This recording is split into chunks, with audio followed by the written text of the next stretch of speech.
Hello again, everybody. This is Derek, and we are back with some live stream Wargaming Weekly, where I'm going to be continuing my painting on these miniatures. 90% of them are offensive miniatures. German Fallschirmjagers, but there is 2 mortar teams that are West Wind. Yeah, it's a lot of unique models in this collection right here. When I ordered the Fallschirmjagers, must be like 6 months ago now when I ordered these. I ordered the platoon pack, right? Because I wanted a good core unit. And then I ordered some accessories, some like individual packs to add on, just because I knew at the time that I was going to be painting these for the store, right? Looking back on it, I wish I had ordered a Panzerschreck team or two, but instead I got a Nebelwerfer, right? I got a Pack 40. I got an LG 40, which I'm not really sure what an LG 40 is.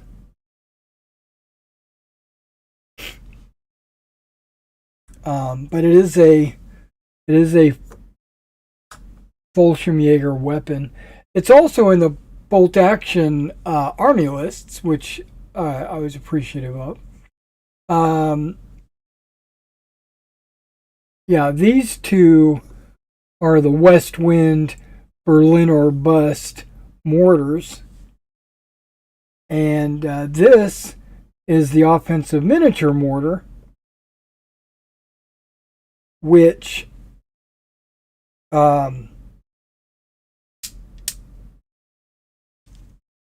came with the platoon, I think. I also ordered a ammo resupply crate. I thought it was just a pretty cool model. I said, you know what, I'm going to go ahead and get that. I don't know if my autofocus is working too well.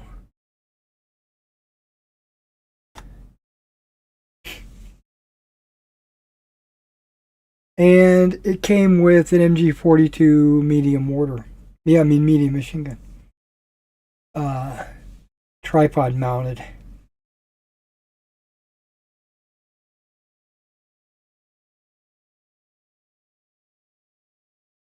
I mean, technically, if that had a 4th crew, it could be considered a heavy machine gun. Just the way the game works. Okay, well, I put my binoculars on, so I might have a little difficulty seeing things, except for when they're up close.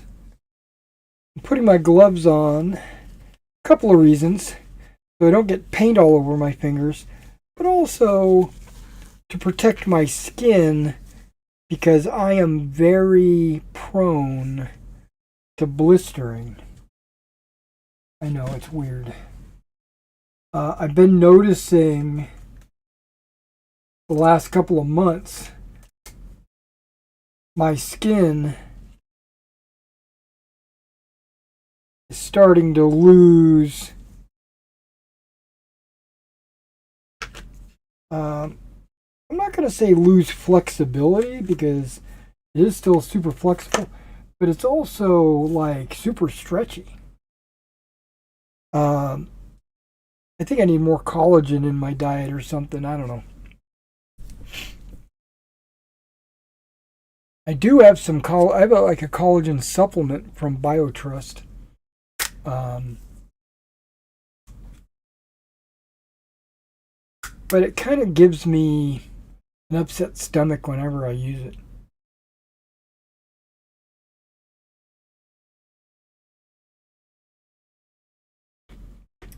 So what I considered is using like a very small amount each time instead of recommended amount. Okay, so I also ordered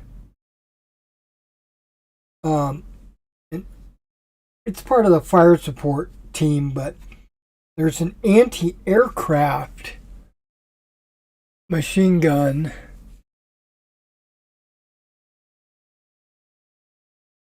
which I thought was pretty cool.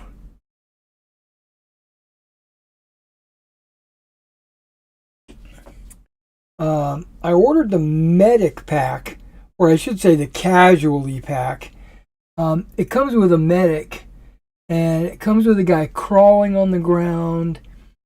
Comes with a guy leaning up against something, maybe just on the ground. Got all kinds of bandages on him. Um, but it also comes with this guy, a dead cow. I'm gonna paint that up, and I'm gonna include it, but it's just not painted right now. Oh yeah, part of that fire support is probably this Ford Observer with his rangefinder or whatever it is.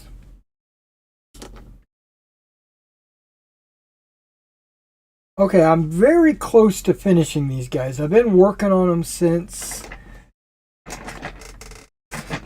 Monday. I've been I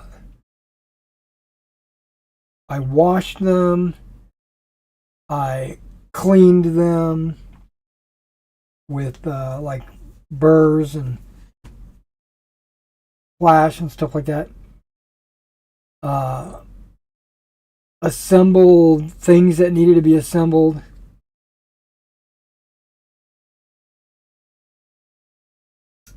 Did a lot of things. Okay, so I'm going to use this golden olive, uh, and I'm putting it on all of the Fallschirmjagers with fuzzy headdresses.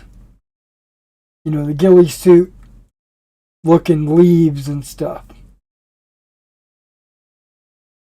I thought about putting uh, some green and some brown, but my understanding is it was all green. And then when I go in and I do the dark wash, it'll resolve that.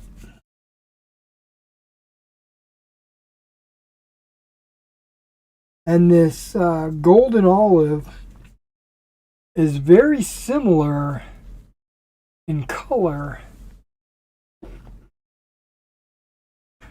to German camo bright green. It was like a good option for that.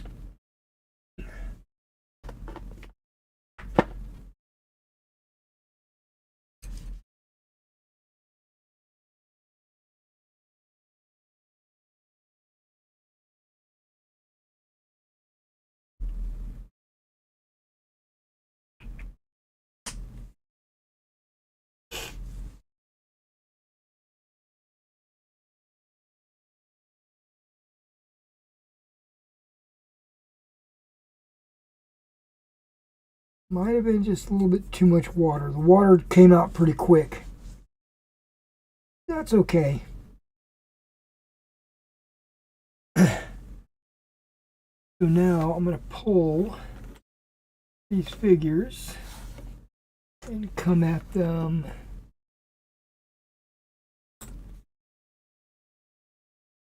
You know what? I'm going to switch places with this. Okay, this anti-tank gun only came with 3 crew, and they were all seated, so you had to sit them on the arms of the anti-tank gun, or sit them down on a box.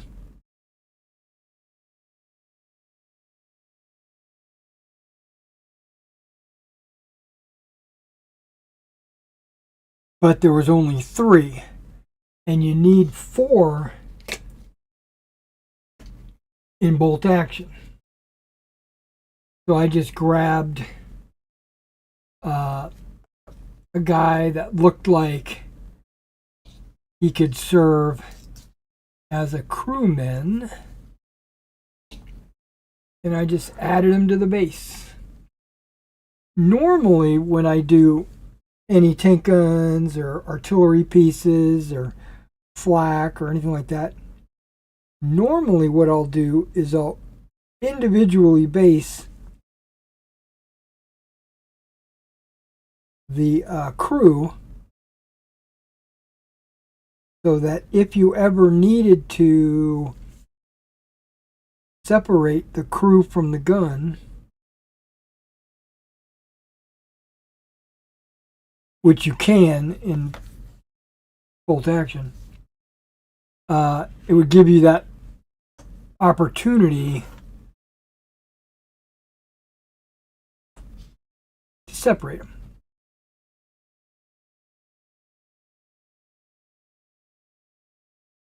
Okay. Going pretty quick on these because there's only about 10 models or so with the fuzzy ghillie suit looking stuff.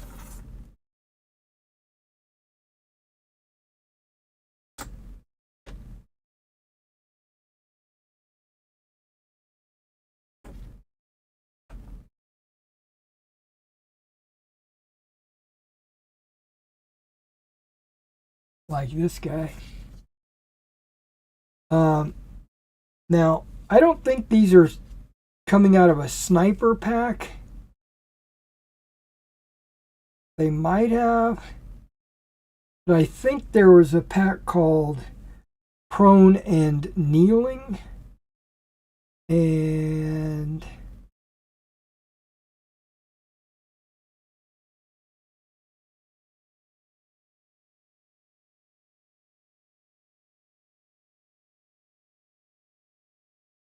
that's where I think I got these. Now this guy's got an FG-42, but the majority of the guys that came out of okay, he needs, okay, got it. The majority of the guys had Car 98s.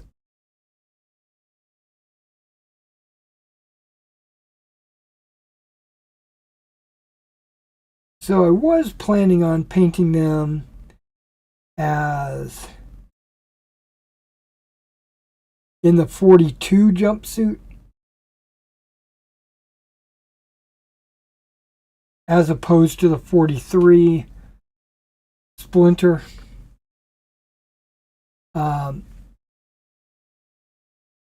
But as I found, the Pack 40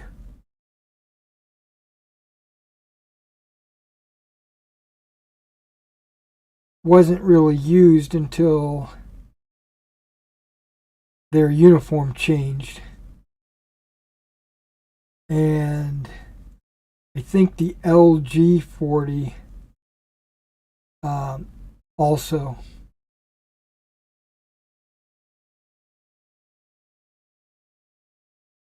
And then with a handful of these guys with the FG-42s,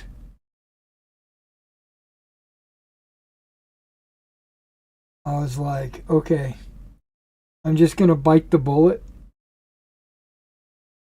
and paint these guys with Splinter.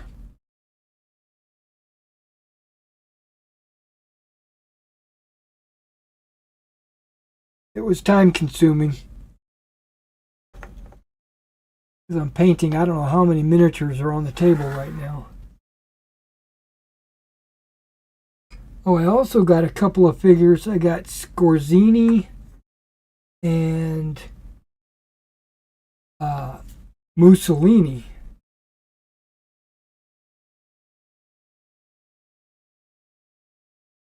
And I'm kind of painting around those guys.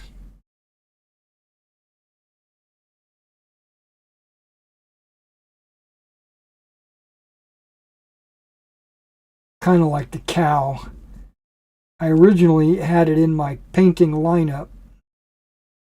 And I said, no, let's just push that out of the way. And I'll get to it. It's going to be super easy to paint. It's going to be mostly just one color.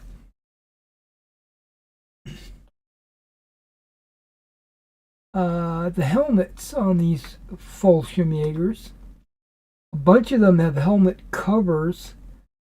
So, of course, I painted those with the Splinter. But the ones with the metal helmets, I would say I painted 50% of them. It's an estimate because I didn't count. But I painted 50% of them in field blue.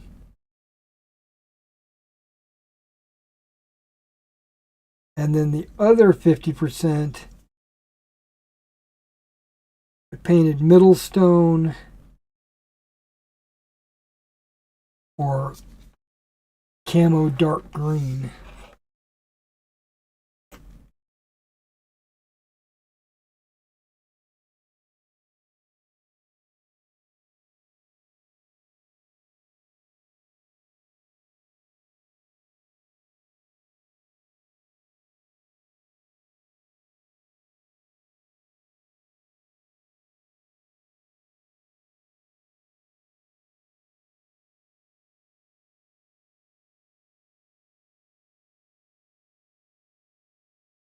I learned something when I primed these guys. I primed them using I think it's called French beige. It's like, it's a Rust-Oleum color.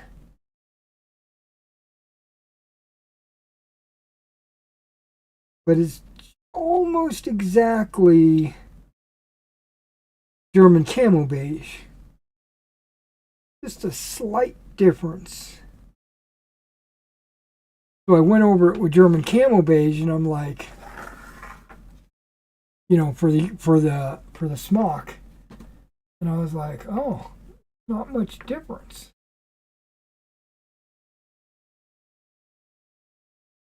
But there was a noticeable difference. German camo beige was a little darker. But that's good. I like the primer color because let me see where all the details are. And if I missed a spot, it would be okay because it would be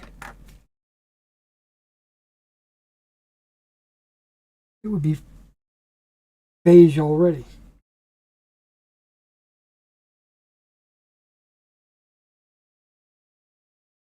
And that primer can is what's called a 5-in-1. It has 5 different nozzles. First time I used one of those 5-in-1s. And the dial moves really easy. and it sprayed out good. What I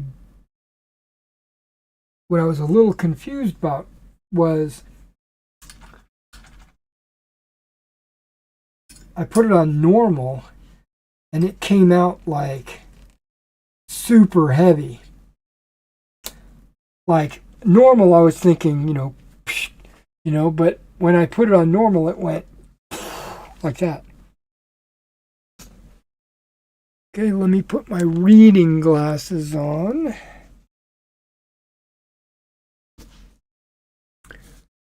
Move this mouse around so I can reach it.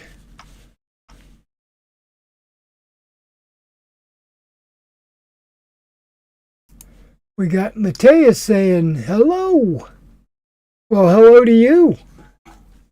Good morning. I'm glad you made it.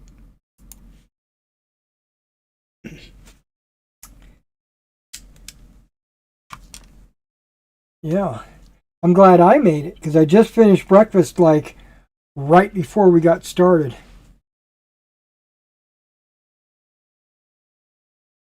Okay, so now the helmets I did in the field blue, but anything that was fabric that needed to be the like Luftwaffe blue, which wasn't a whole lot, but there was some. I didn't use Luftwaffe uniform. I have Luftwaffe uniform. Okay, that's field blue. I have it around here somewhere. But it's like a gray. It's really like a gray. So I painted it with dark blue gray. And so you'll see dark blue gray on here, but I'm anticipating that getting a lot darker when I apply the wash. Yeah, I can't see that way.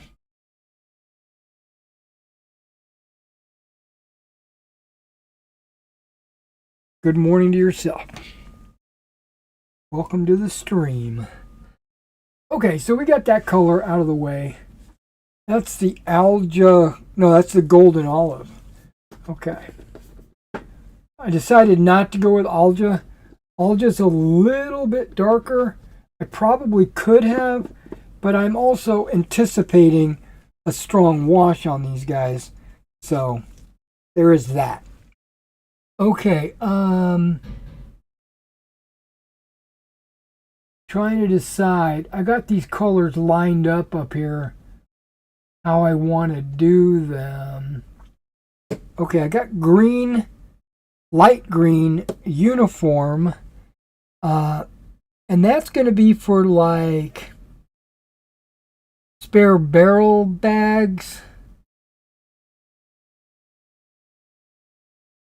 Almost exclusively spare barrel bags. Can't think of anything else that needs to be that color. Okay.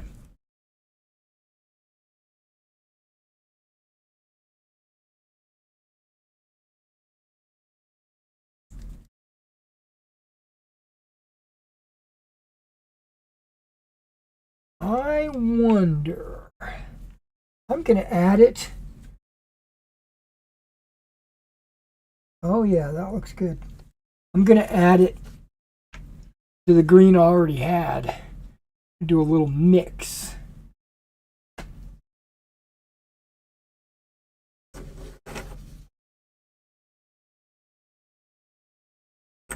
I also got a pack mule, and it came with a handler. The handler's in there somewhere.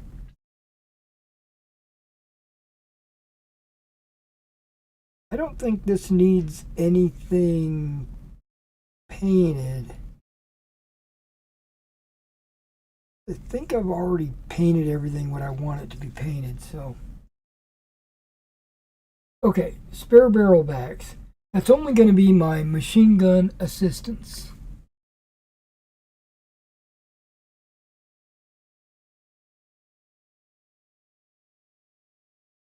So what I'm doing is, I'm just, okay. Yep, that's a flamethrower.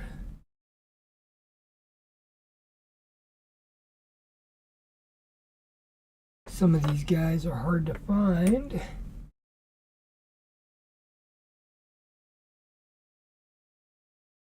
This is the Radio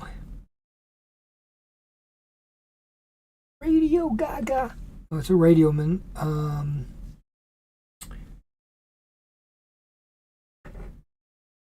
Okay, here we go. Machine gunner assistant. I don't see a spare barrel anywhere. And now I remember why I needed the Dunkel Gelb out. The ammo cans. I was like, why do I have Dunkel Gelb out? I've already used Dunkel Gelb.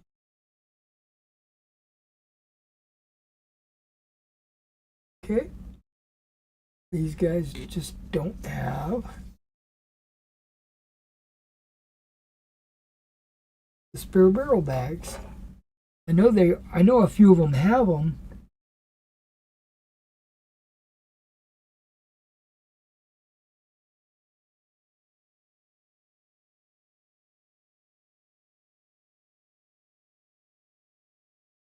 But it might only be like 2 models.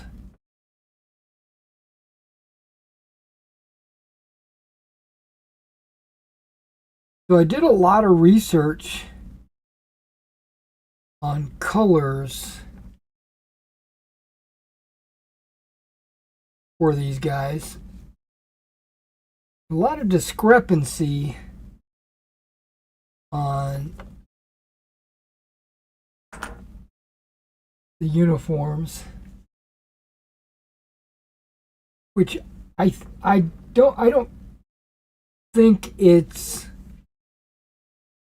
a mistake. I think it's more like a production run of the materials might have been different, or as the years went along,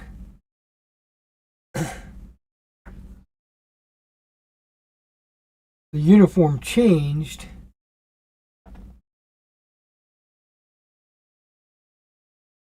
Okay, I'm like not running into anything.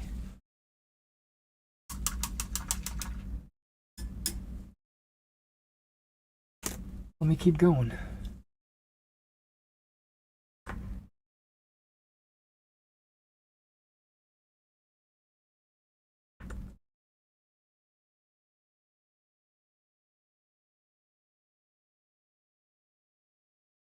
So their bread bag, I settled on khaki drab, which is kind of a yellowish khaki, or like almost a greenish khaki.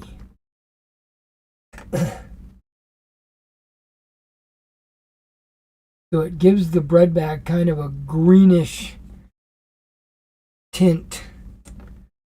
Still khaki, but you can tell there's like just a little bit of green.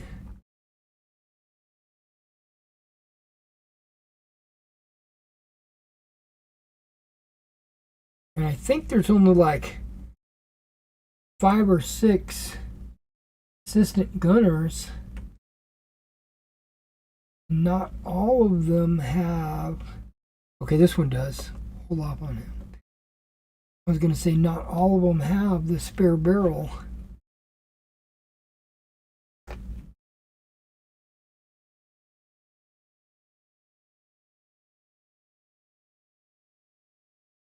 I have to look at the gunners too, because they might have it.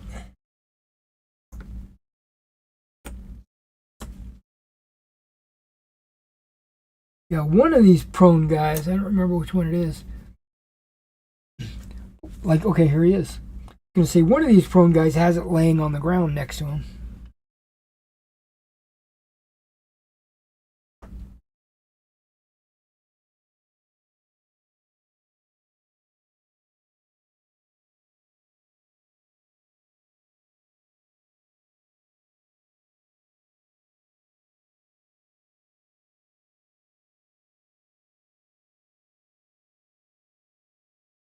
Yeah, this is like a full week project. Remember, I said I started on Monday.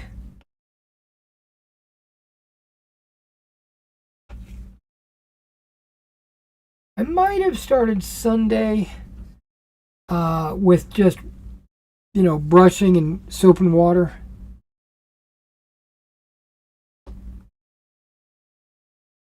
And then assembly was probably Monday. See, out of all these models, only those two so far have the spare barrels. Does the machine gun crew have a spare barrel bag laying around somewhere? It does not.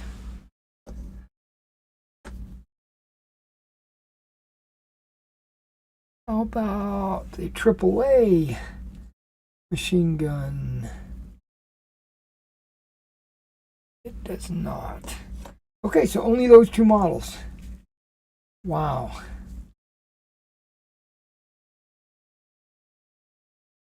That was a waste of paint.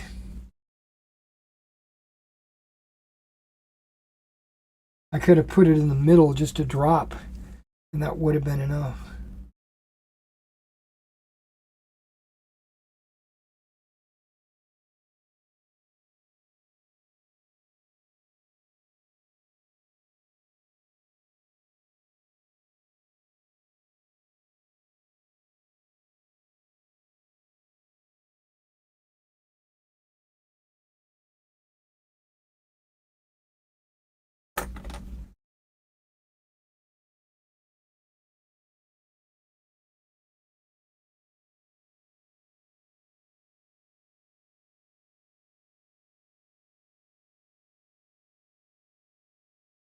Now, this isn't a painting tutorial or a step-by-step.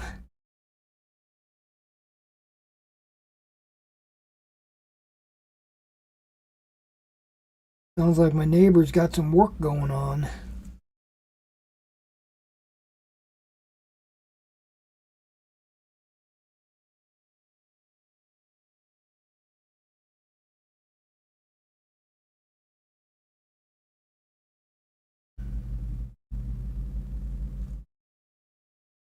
Okay.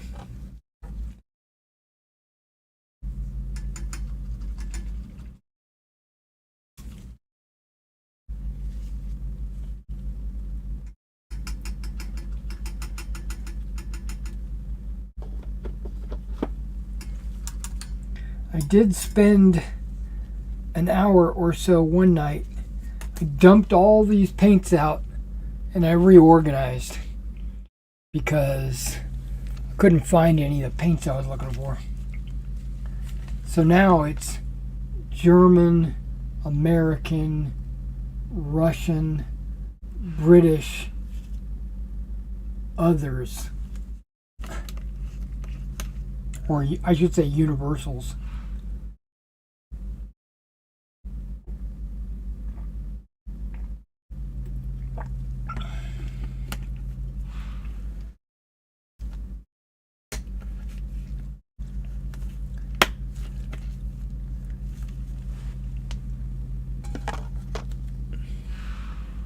Okay.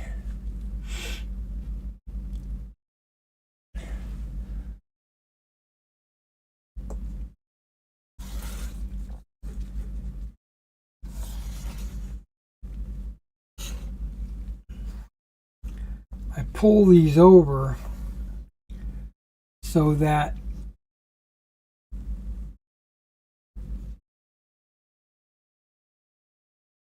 when I go to paint, I slide everything over. That way I know I've already painted it, or I've touched on it, or whatever.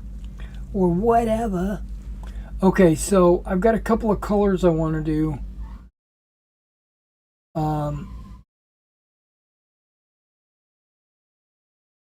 I've only got 8 colors left, and then I should be able to start washing. We're going to do Tire and Rubber by MIG. I've got a bunch of tire and rubber paint. I really like the way the MIG one looks when it dries. It really looks like not your new fresh rubber. It looks kind of worn, you know, a little gray.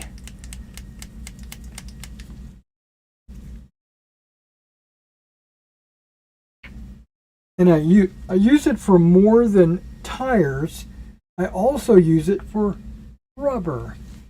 And in this case, that would be the flamethrower hoses. But we're going to start with tires.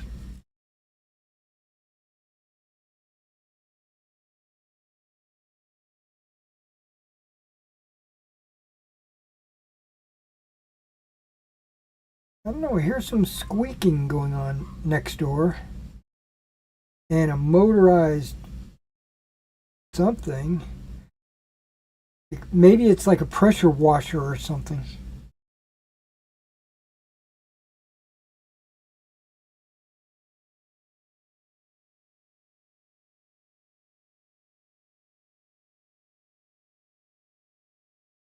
When I was putting this ammo canister together, the tires come as a single piece,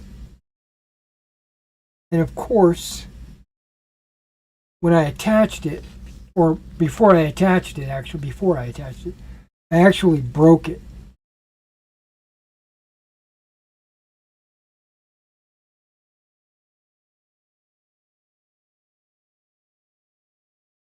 So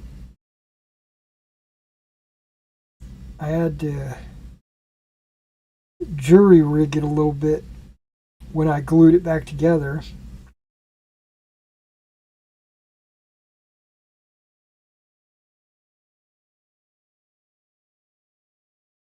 I used a paintbrush to prop it up while it was drying.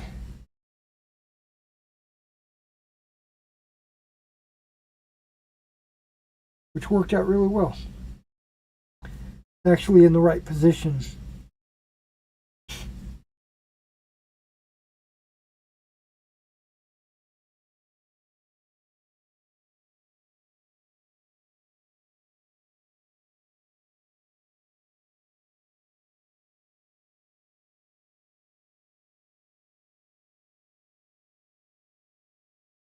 Get some light on the subject here.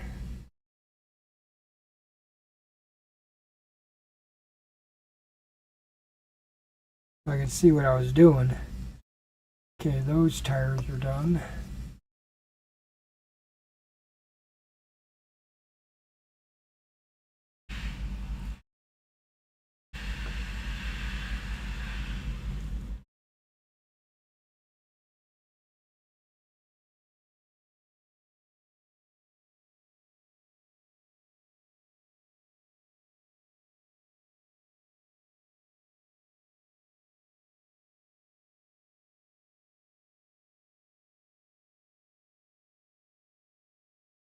Okay, that rubber hose is done.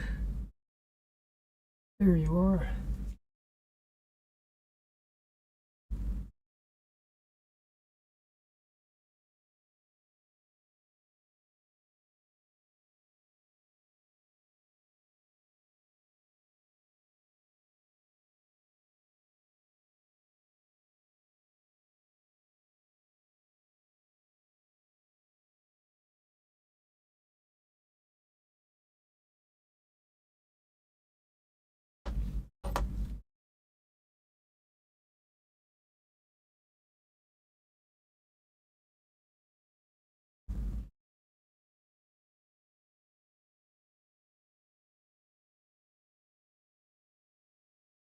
think my breakfast is going through me pretty quickly.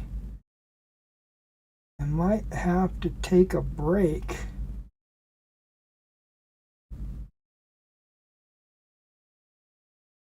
And go hit the little boy's room. I want to finish these tires before I do that.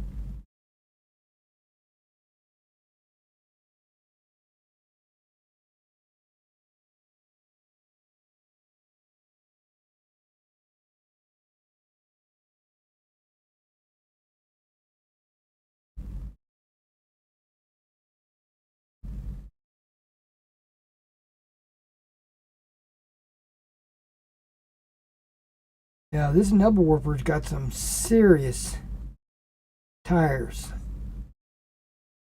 You guys are super, I don't know what you would call it.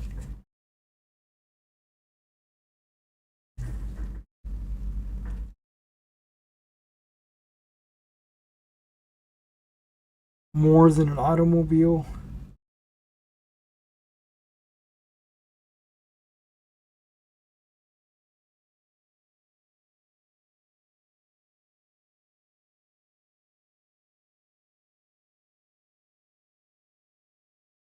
See, now this Nebelwerfer doesn't have any crew on the base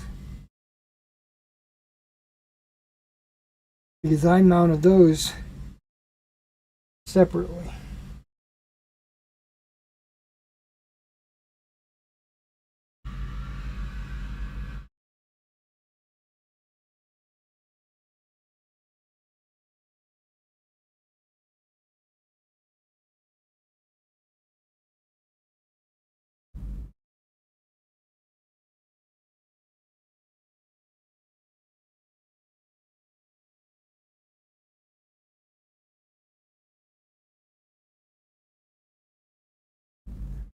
But I made sure there was enough spots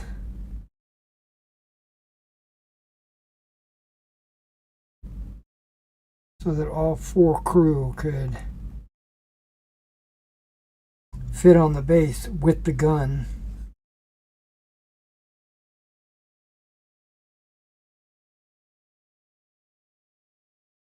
Now sometimes I'll base like 3 figures on the stand,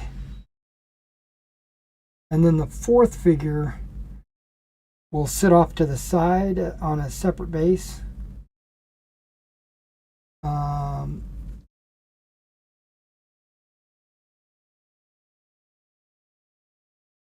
I almost did that with the anti-tank gun.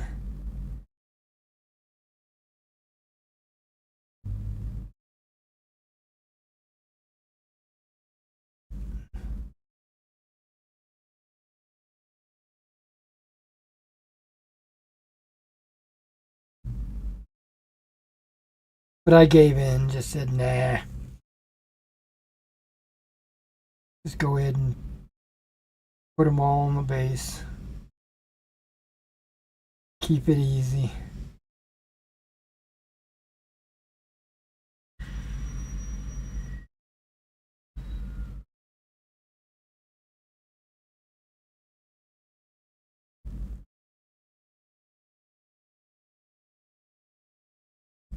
All right.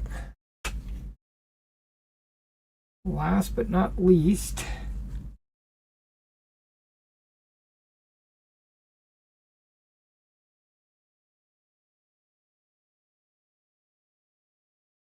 so is there a short-barreled Pack 42 and a long-barreled Pack 42?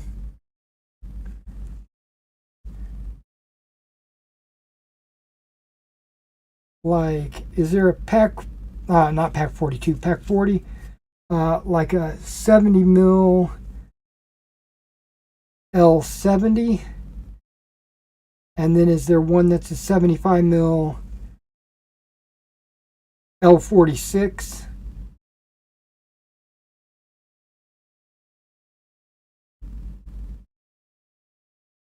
Something in the back of my mind is saying there is. And if that's the case,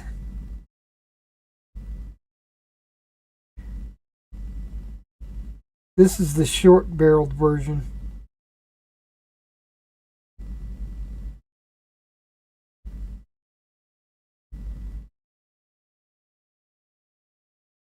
It's got stubby little legs. The barrel is really short.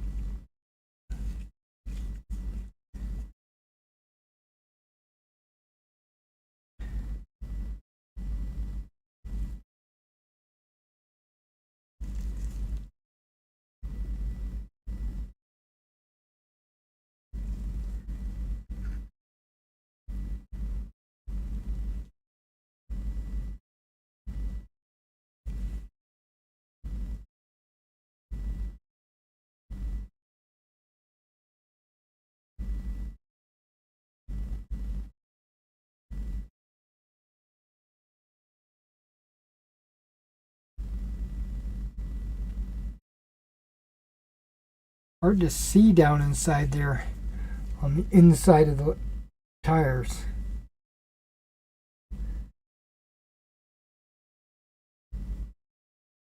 But I'm glad I got this second light. Helped out quite a bit.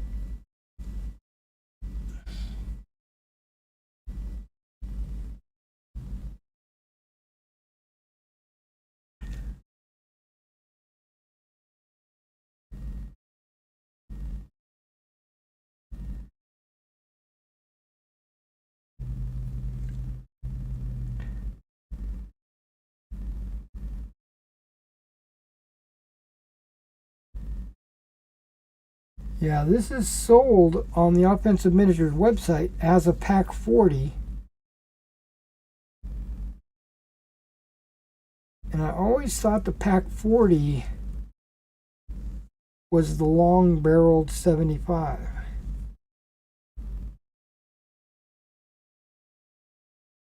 But there might be some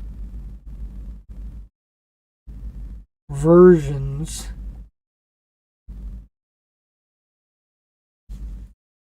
that are not long-barreled. So I'm going to check for my own personal well-being as soon as I get these tires painted. And these tires are way bigger than what I would suspect on a pack 40.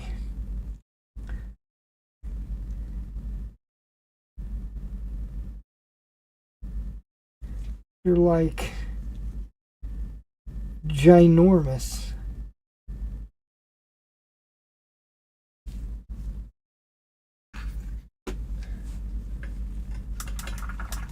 Wow, that's it for the tires and the rubber. Yeah, I'm able to put paint away. I'm down to 7. A couple of them are just going to be like, oh yeah, this one thing needs this. Boop, okay, it's done. Okay, so I'm adjusting just for the search.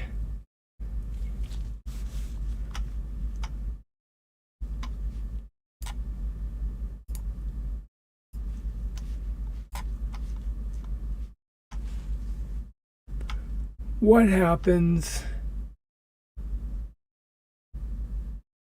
if I click this button right here? German pack 40. Nope. Allow this one. German pack. No, start over.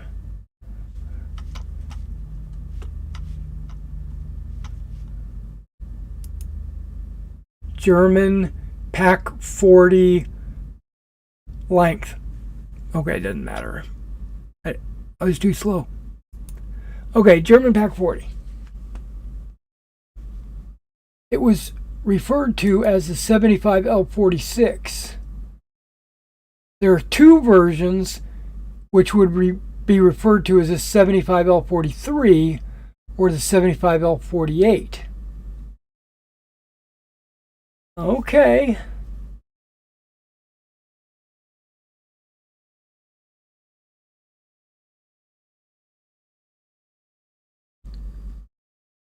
Operational use, tank destroyer, Red Army, Panzer IIIs, performance,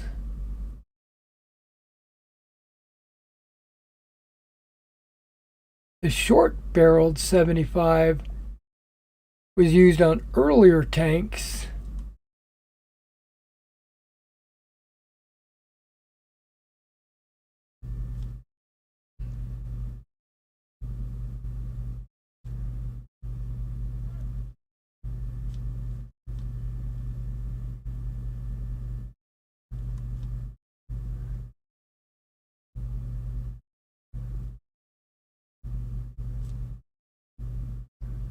Okay.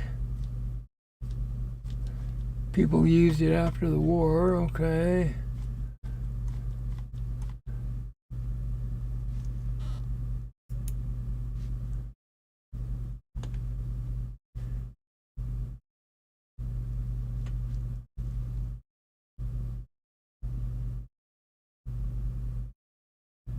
Anti-tank guns.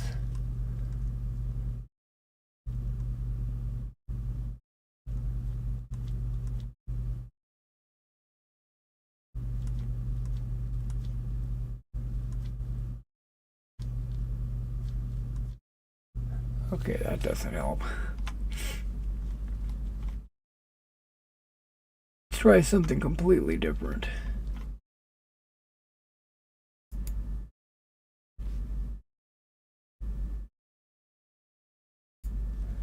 Fallschirmjäger anti-tank gun.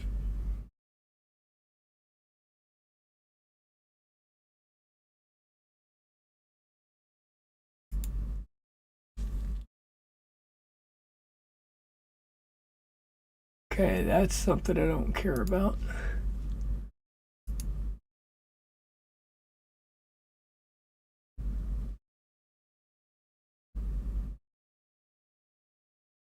Okay.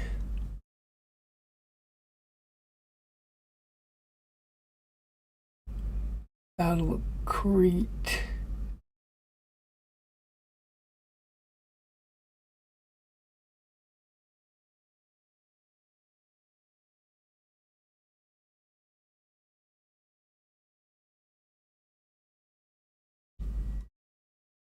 Okay, this is just talking about the Fallschirmjagers themselves.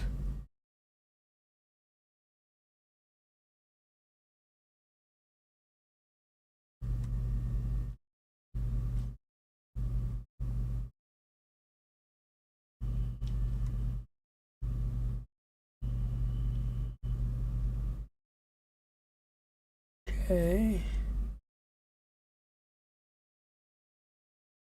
That didn't help. Okay, so let me type.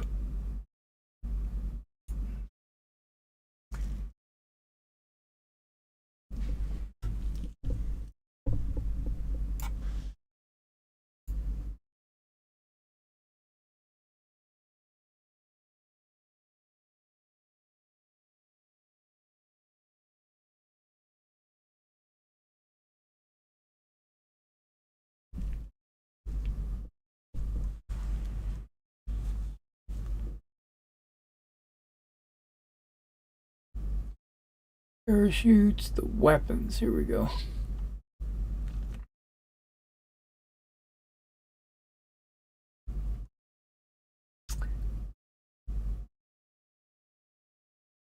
Okay, the Germans were listed to employ recoilless artillery. I think that's the LG thing.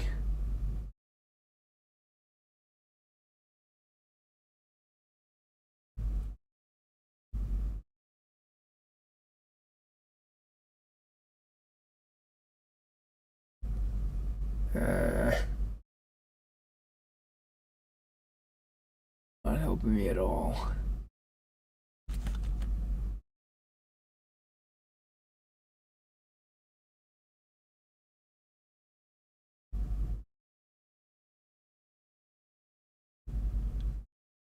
Hey, Crimson World, how are you doing, man?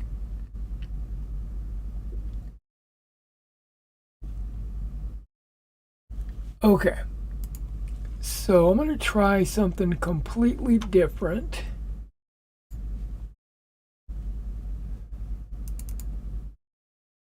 That's not what I meant to do. Okay, great. Okay.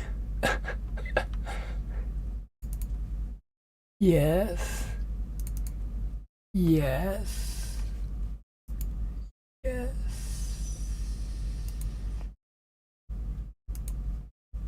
It's making me sign in. Okay, that's fine.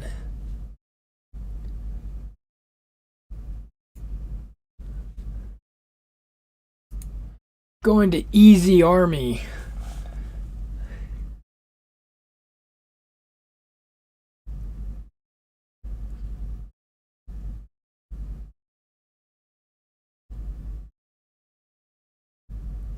Not really telling me. It just says 75 pack 40.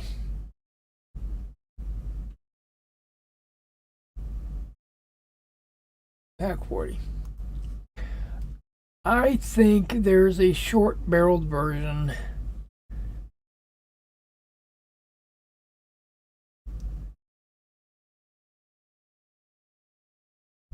Let's try an earlier war Fallschirmjäger. Sea lion? Nah.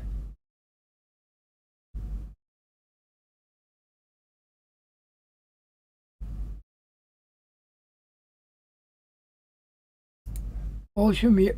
What?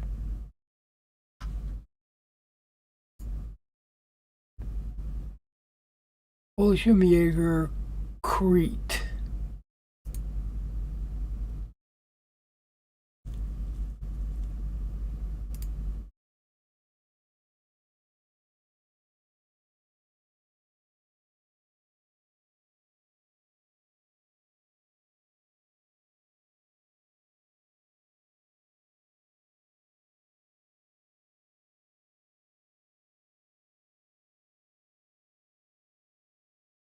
Not letting me choose it. Okay. I think I have to reset.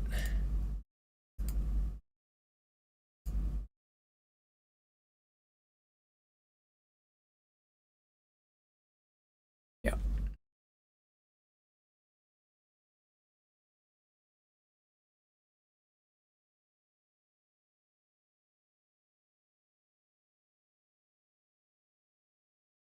Okay, they got the Panzerbusch 41, Panzer Shrek,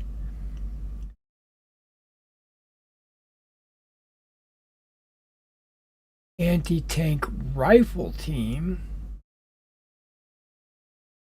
Okay. They got the LG-40, but they're running around with a 37 millimeter. Okay, so that is too early.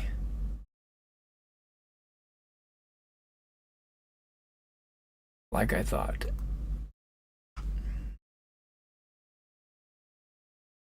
Okay, so Crete is too early.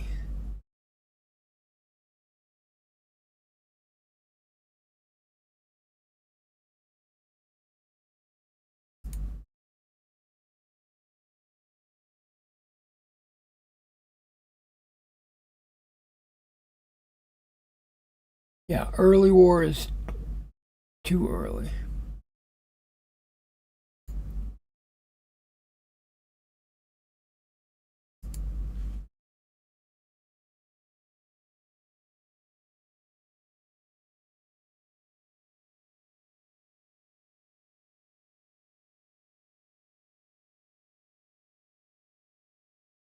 They got a 42 millimeter Pack 41. What the hell is that?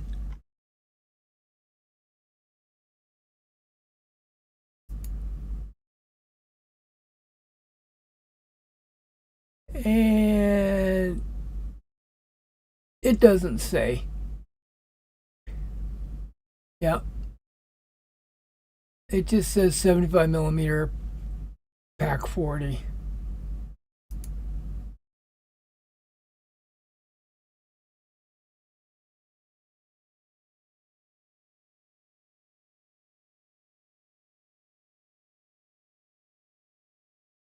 Is the Pac 41 the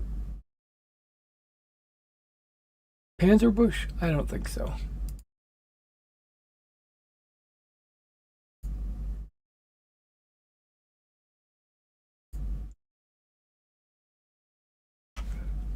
All right, well, I don't want to dwell on that. All right, Mateus, see you around.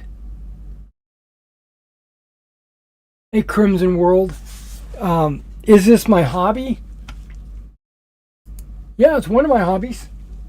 It's my main hobby. And I dropped a napkin and I don't know where it went. It just like, oh, there it is. It's sitting right there in my...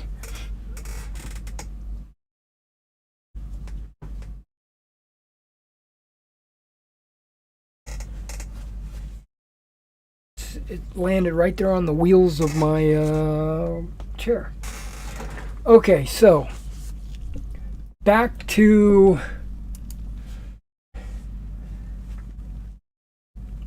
completing these guys. That's the plan today. All right, so we're gonna take this Luftwaffe uniform color, and I'm gonna paint the ammo bandoliers on any troops that actually have ammo bandoliers.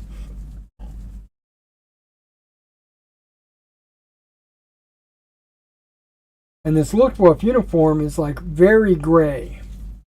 Got maybe a very small hint of blue in it, but it's mostly just gray. It's not field gray, which has like the green in it.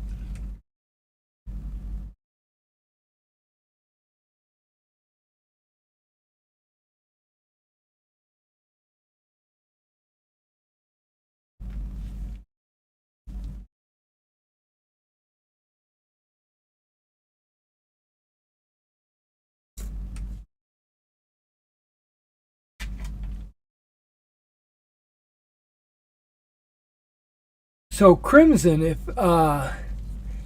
you're not familiar with this type of hobby, or miniature painting or anything like that, what brought you to the channel? Because normally people that jump into the channel are already pretty familiar with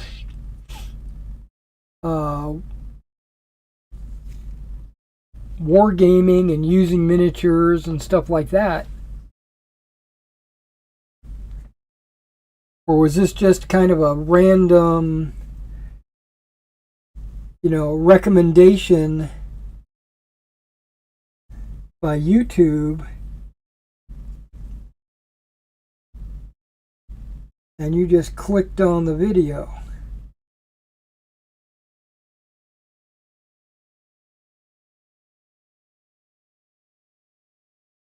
If that's the case, well, you're definitely welcome to hang out and learn about this hobby.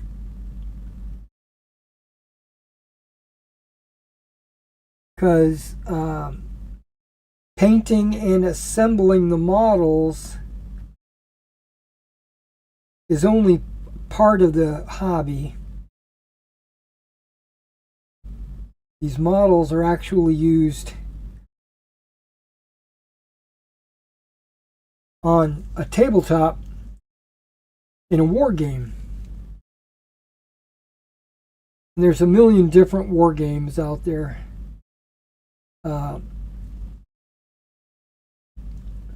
I'm kind of aiming towards a game called Bolt Action.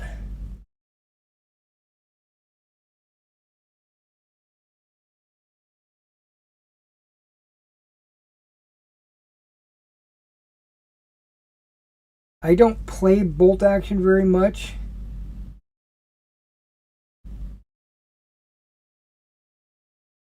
Love the game, but I just don't play it very much. I play a smaller scale game called O Group.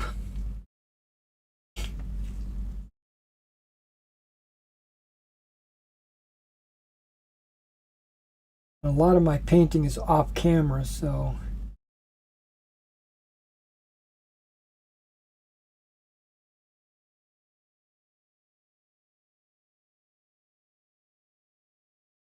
yeah, most of the people that come in on these Wargaming weeklies, they're not here to watch me paint. They're usually here to ask questions or listen to me rant about some TV show I'm watching or something.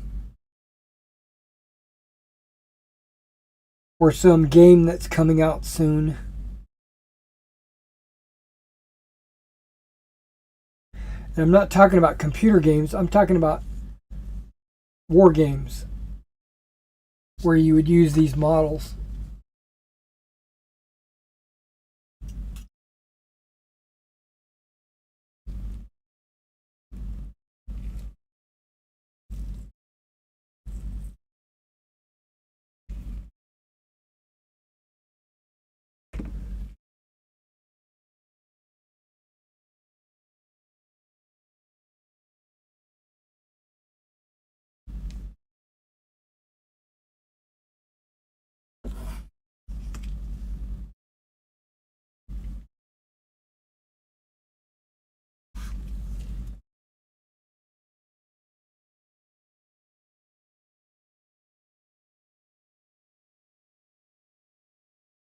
Oh, okay.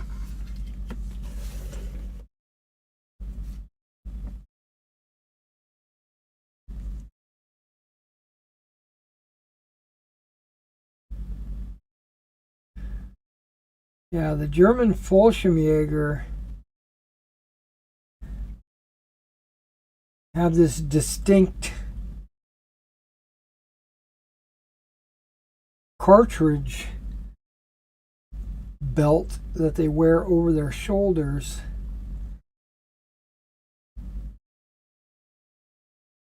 That would hold something like 50 cartridges or something.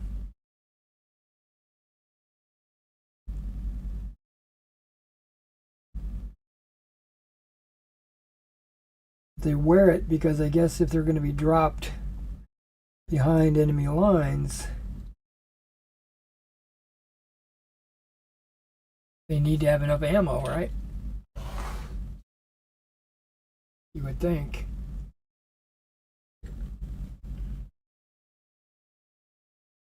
But not all of these guys have cartridge belts.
Now, last week I just finished about the same number of U.S. paratroopers. So I guess I'm on like a little paratrooper kick, right? The U.S. and now the Germans.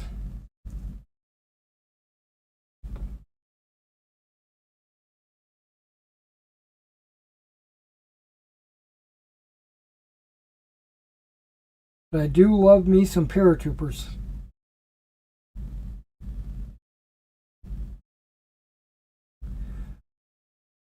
Maybe it's because I used to be one.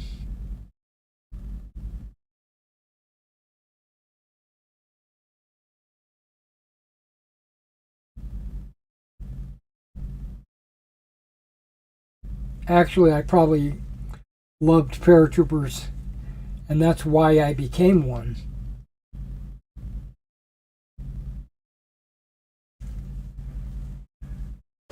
Funny enough, I was in the U.S. Army, but I did go to Germany a couple of times, a number of times, and one time I was there, I did an exchange student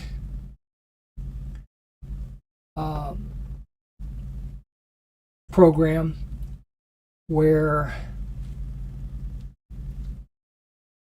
I trained with the German Army, the Bundeswehr, and they sent somebody to my unit to train in the U.S. Army.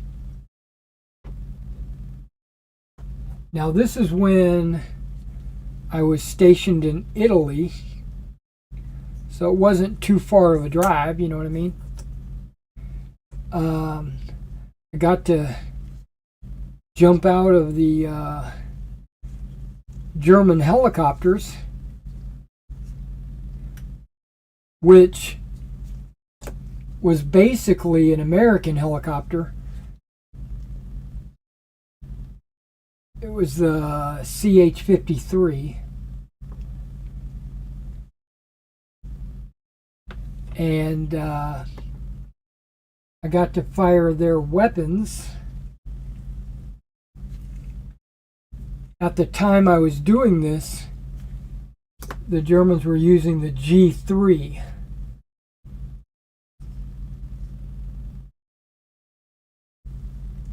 And I think they had the FN-FAL.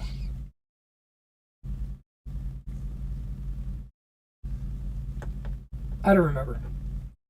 But I got my German parachute badge.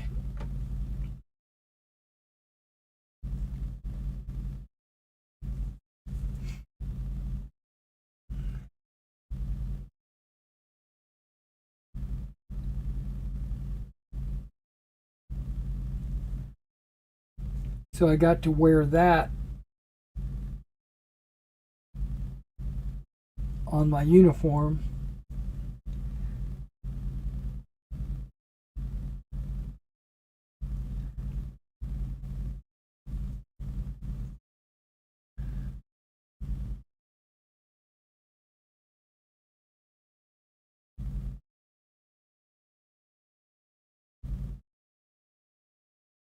I do miss my time in the Army. I actually enjoyed it.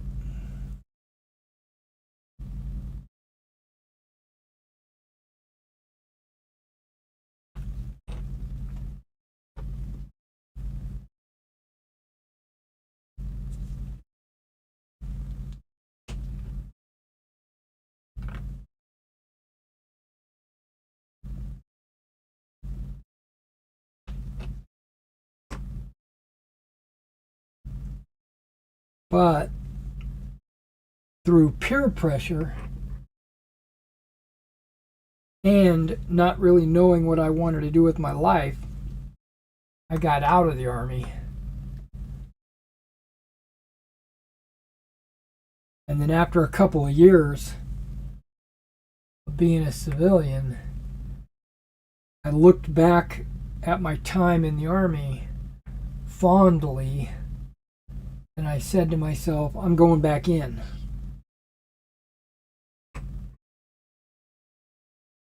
So I went back in, but I never was able to get back into a parachute unit. Very disappointing. I went to the 101st a second time.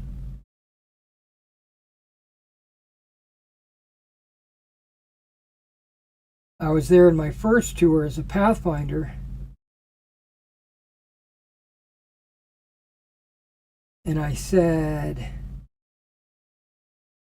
since I'm back at the 101st, let's see if I can get back into my old company.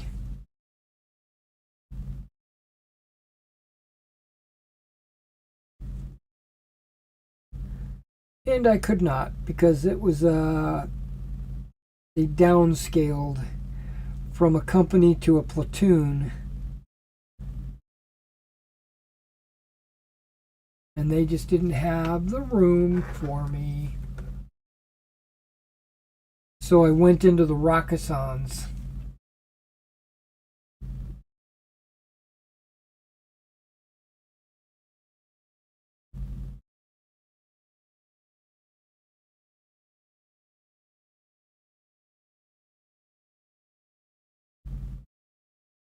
Which was an alright unit.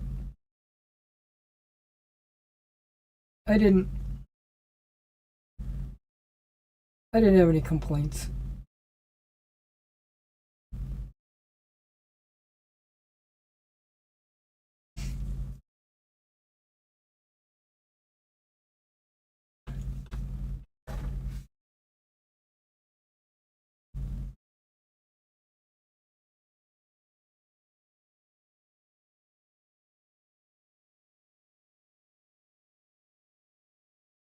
Did you know this month is Military Appreciation Month?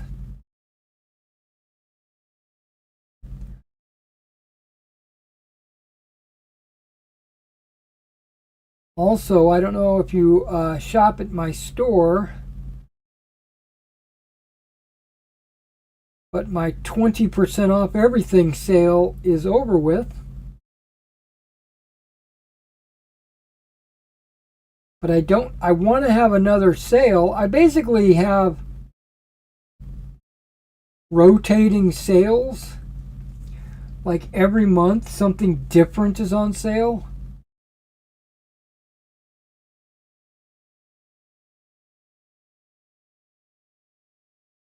Or it's free shipping or something like that.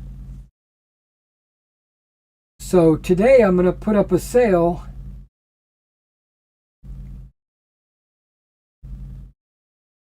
I think it's going to be free shipping on $50 or more.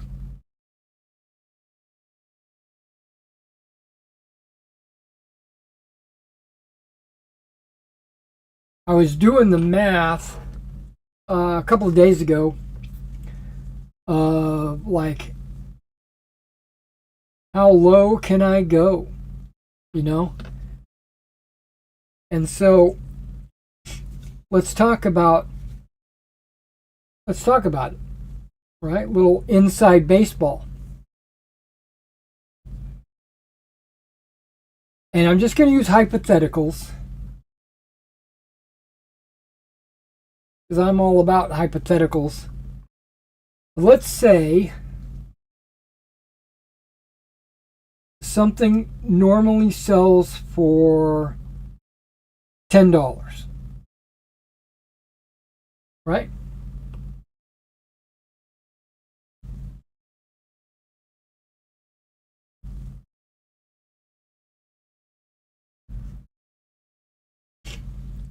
Well, I want to make a profit on this, so I've got to, if I sell it for $10, I want to make some money on that, right? Okay, so I go to my distributors and I buy Model X, right? Well, I don't pay $10 for it. I pay approximately $7.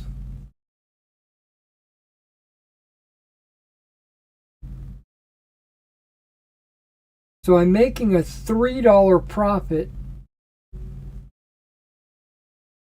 if that's all there was.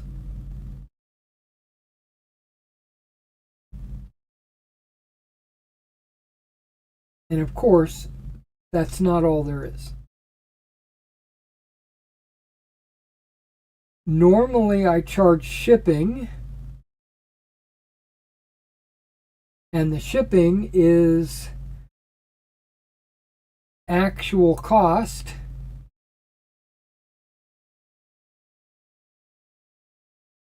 so that doesn't count, right?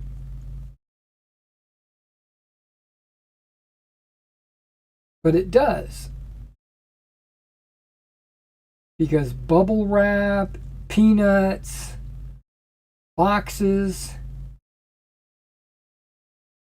that all comes out to approximately $1 per box. Order, bubble wrap, shipping label, all that.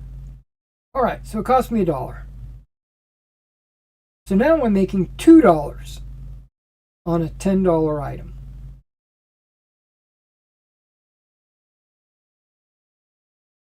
And that's it, right? Oh no, that's not it. I forgot.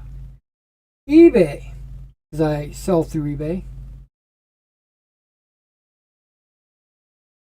they take approximately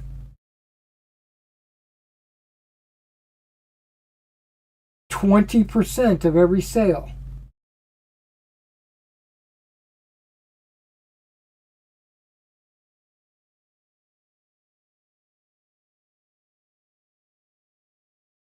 So that's going to be approximately $2. All right. So where's my profit?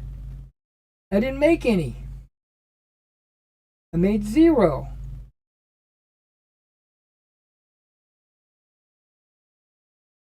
So why sell anything if all I'm going to do is break even?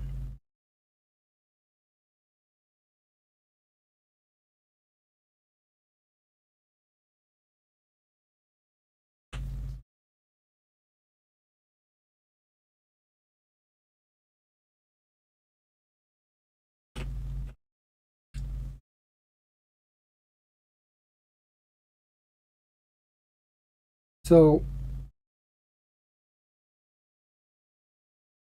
what I need to happen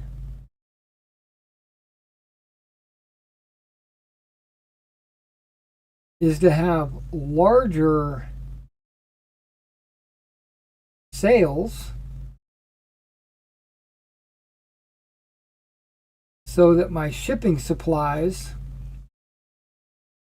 would be negligible.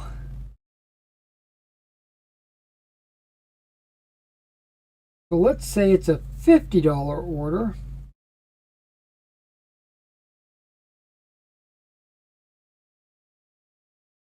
But this time I'm only using about $2 in shipping.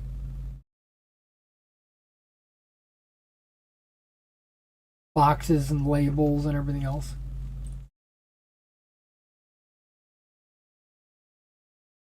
The cost of the item would be $35.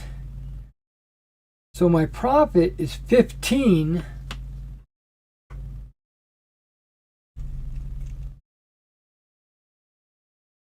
minus 2 for shipping, and then minus 10 for eBay.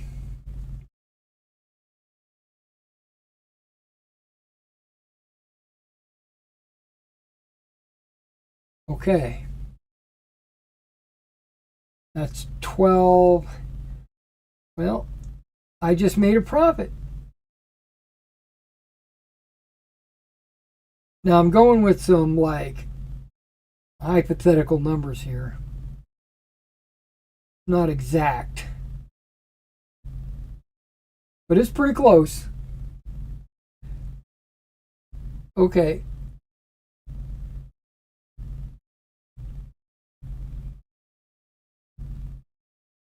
So when I sell a $50 item, I'm making approximately $2, $3. We'll call it $5.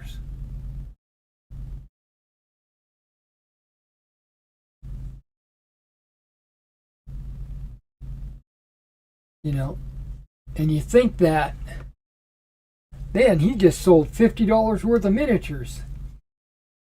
He's like rolling in the dough. That's actually not true. Now I do, that's pretty much how the business goes. But I do supplement my income by painting the figures.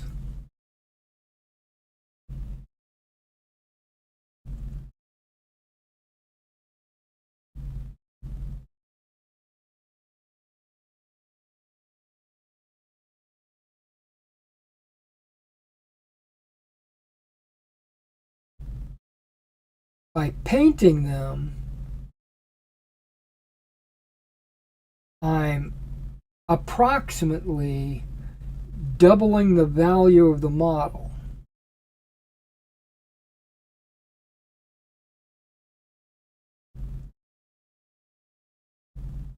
So let's go back to that $50 model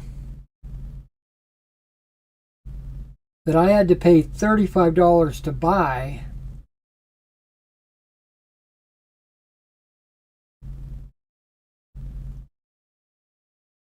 But now that I've painted it, it's worth $100, but I still only paid $35 for it. So now there's a $65 difference.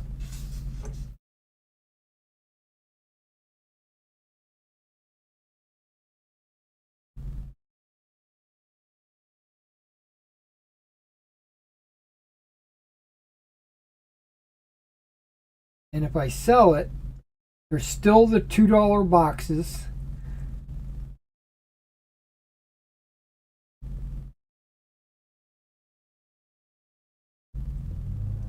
And now if I sell it for $100, eBay's taking $20.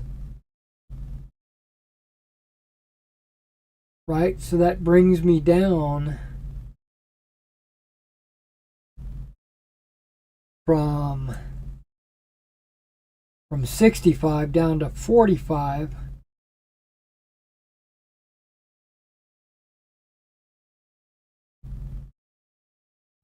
Which would be 43 with the boxes.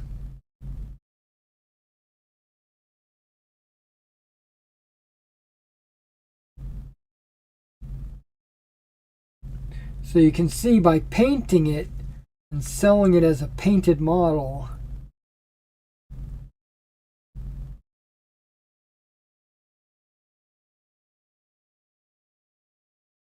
it's better for me. Now, it takes time, of course, to do the painting, and I just consider that labor. And that's how I work out the price that I'm going to charge for the models. But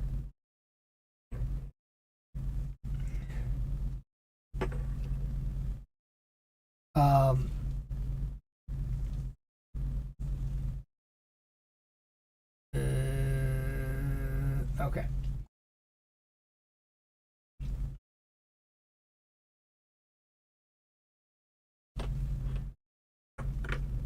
But if I've got a set of models that I'm not currently painting, or if I don't have a plan to paint them next, I'll go ahead and list them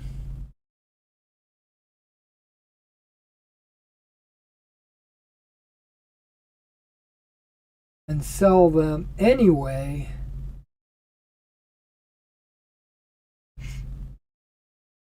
because I will still make a couple of dollars.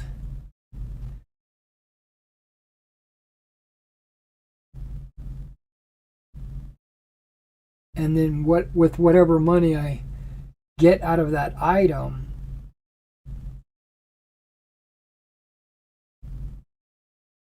if I still plan on painting it, I could just turn around and reorder it, right?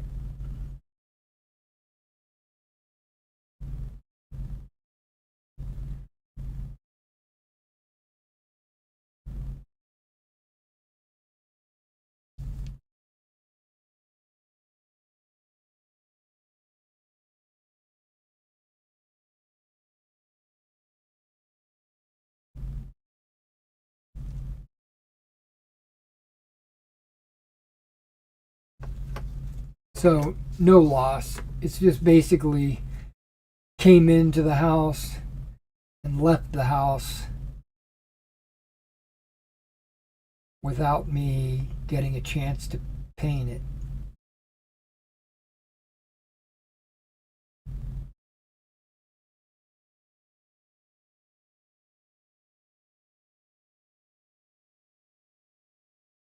Oh, maybe that's why I had that green out.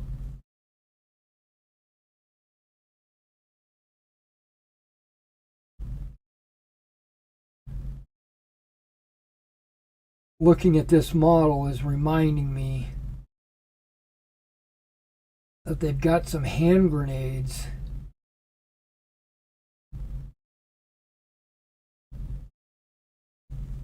Not the pineapples. I'm sorry. Not the potato mashers.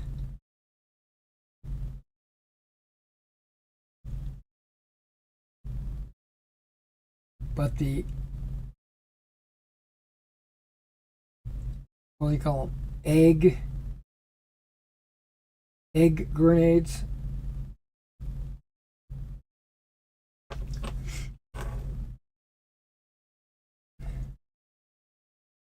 They look a lot like modern US grenades.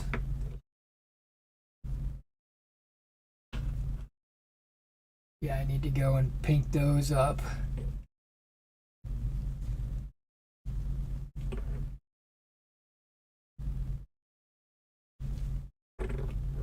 Okay. That's the bandoliers.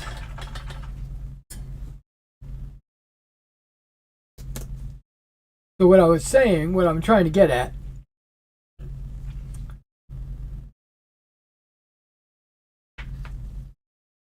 I was doing some thinking, like how much of a sale can I offer and actually still break even?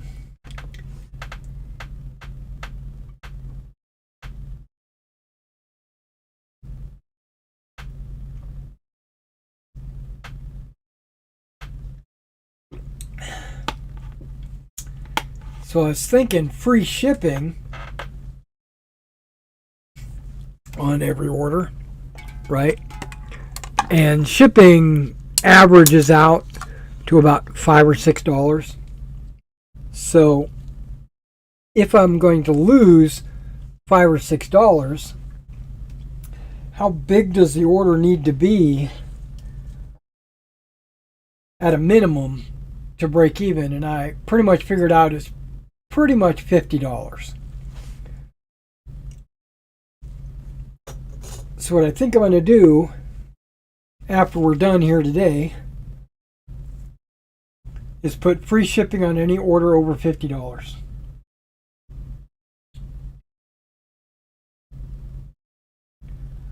It does a couple of things for me. It moves out miniatures that I might have changed my mind on. Like maybe I'm not going to paint those.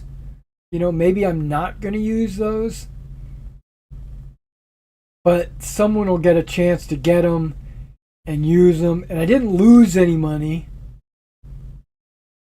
You know, I just recouped the cost of those models.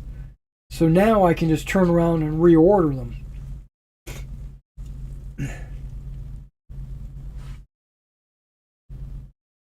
Or reorder something different that I would have preferred. Okay, let me kind of glance over here and think about this for a second.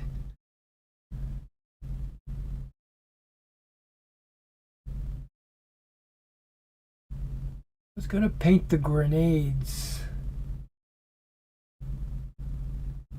a green color.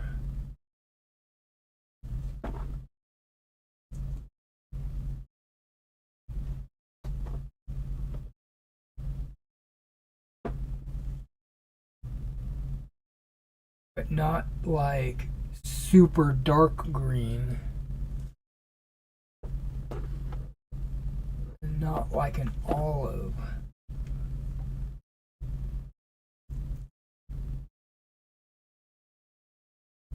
Trying to remember which green I had out that I put away. That might be too bright.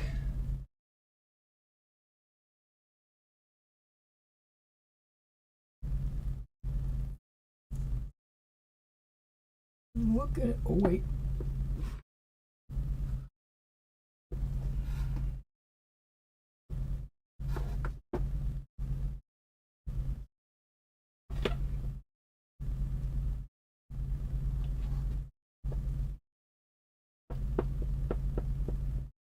Like that color, but I think I'm going to go with this color.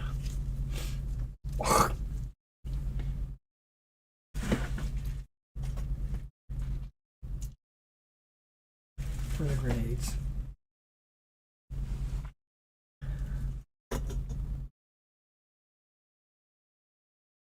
Okay, let's see what we got here. We got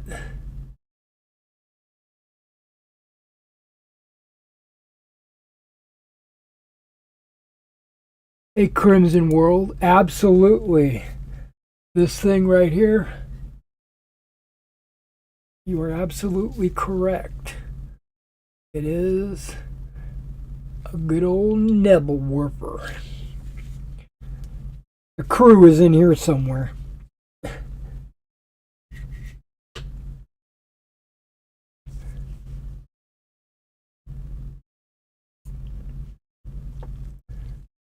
All right. Okay, so I got some Dunkelgelb.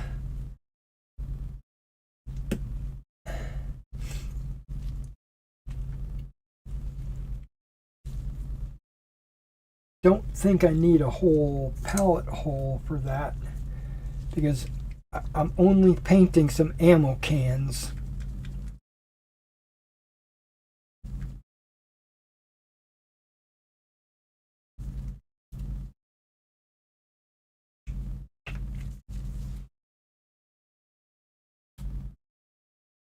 That's probably all I need on that.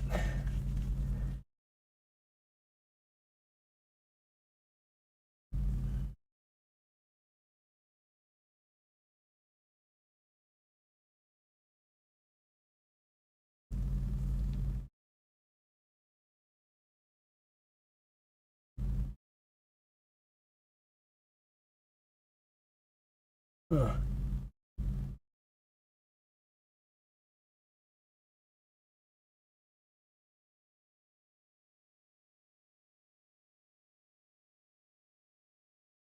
Yeah, I think that's good.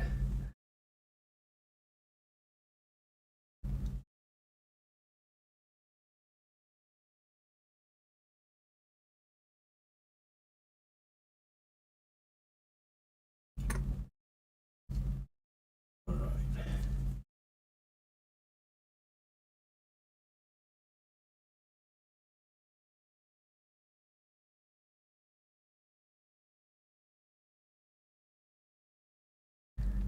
So, comparing these models to Warlord Games, the company that makes Bolt Action, the ammo cans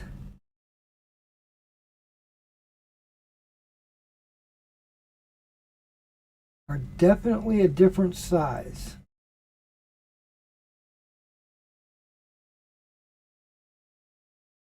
The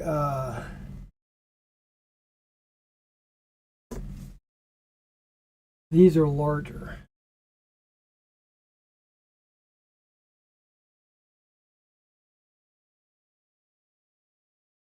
Machine gunner or an assistant gunner who I'm looking for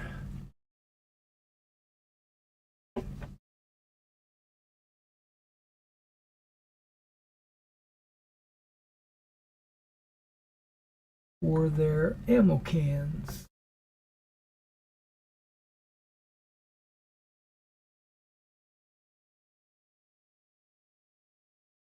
Oh, he's a machine gunner, but he's not carrying any extra ammo. Okay.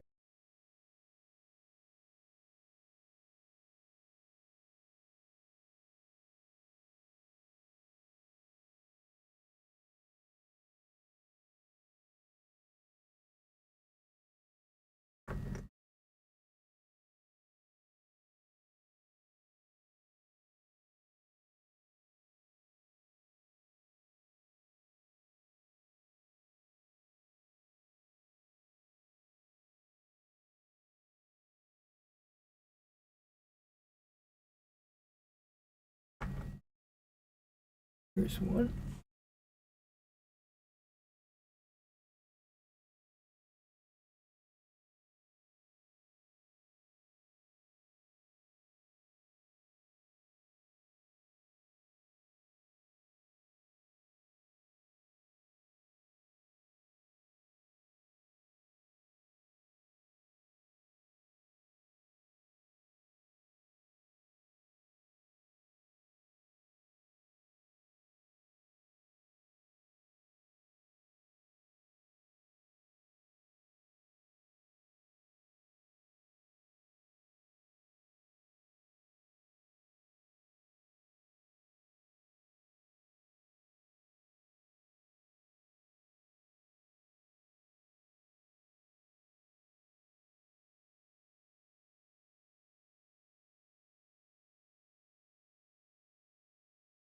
Okay.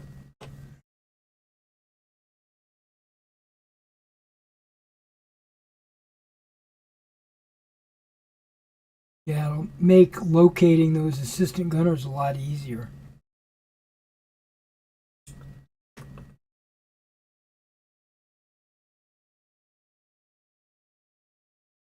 He's one of the crew.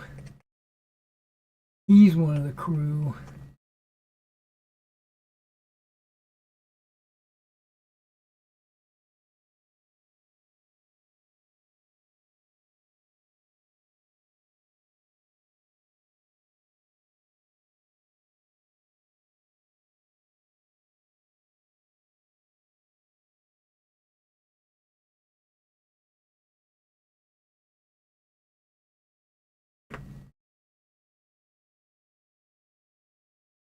He's one of the crew.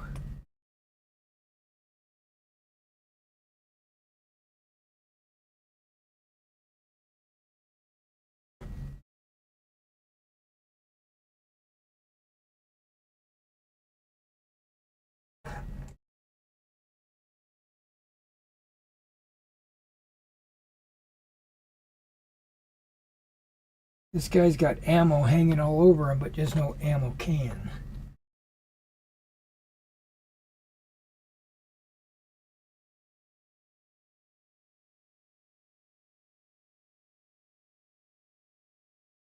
Oh, this guy's got ammo cans.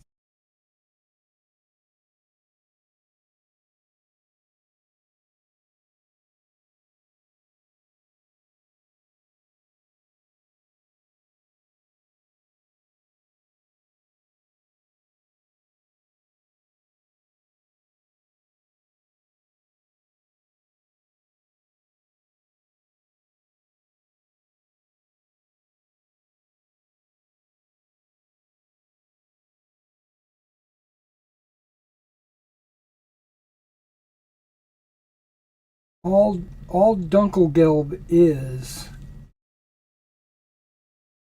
is just German for dark yellow.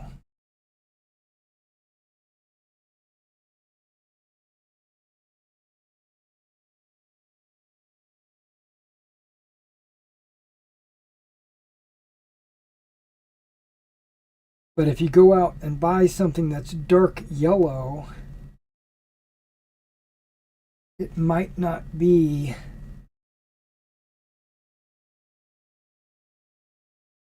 the same color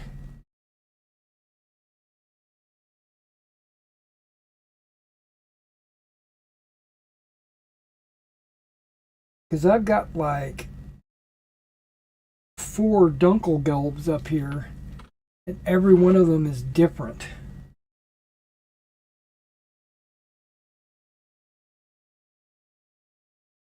Because, well, partially because the Germans changed the formula to produce their Dunkelgelb. In the later war, it's called Aus. Oh, that's Zimmer.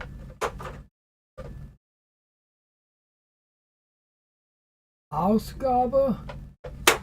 Yeah.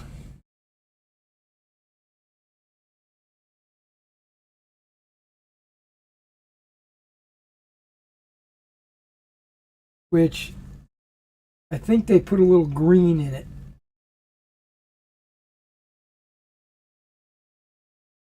I think.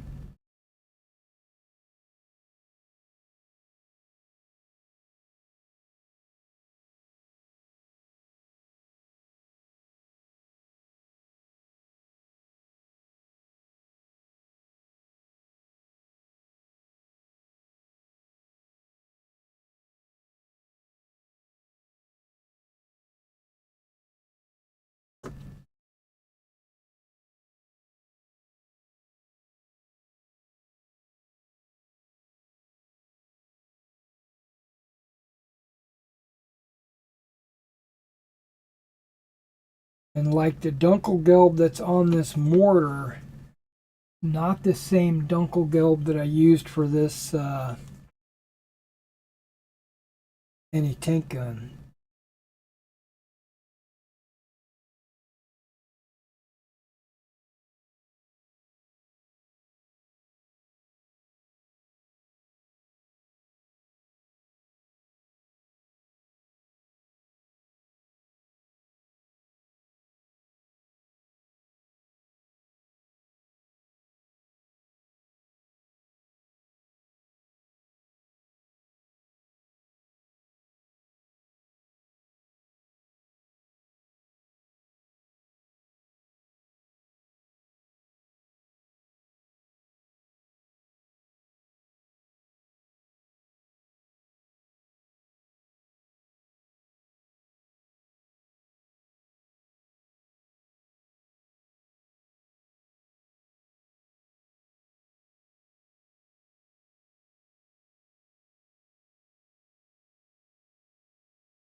And I'm kind of going over the light because this initial base coat is like a very light Dunkelgelb. I'm coming back over it with the AK Dunkelgelb. And it's allowing me to fix some mistakes. Nothing's really a mistake when it comes to camouflage.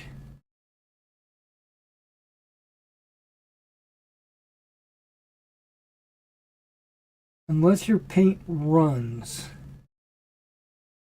And it did run.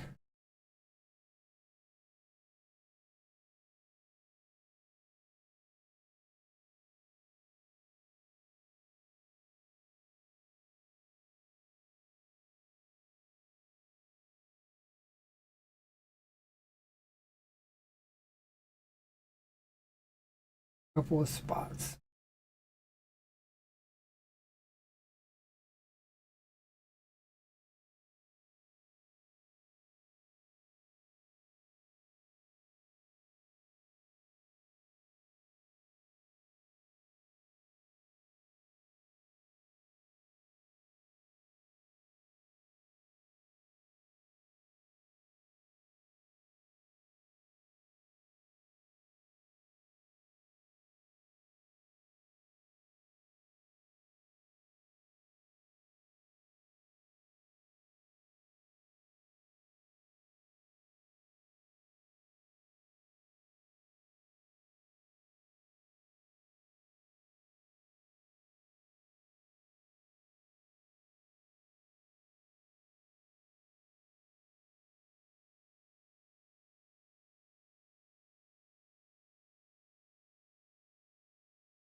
Sorry, I'm not talking. I'm sitting over here painting with my tongue out.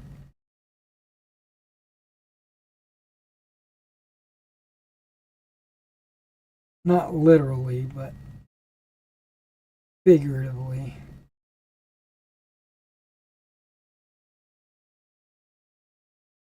All right, so that darkened up the... No, it didn't.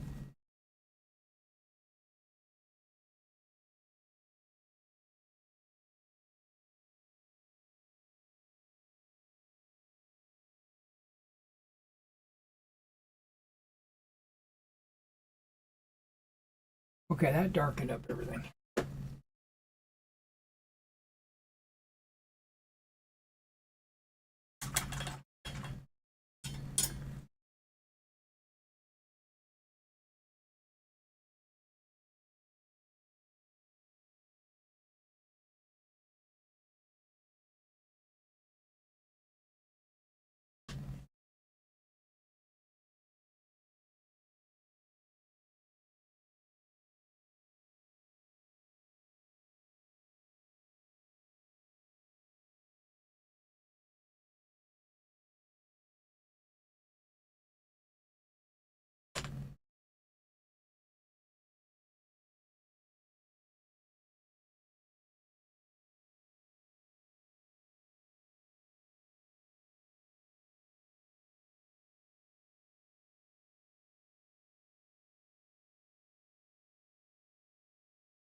By watering the Dunkelgelb down,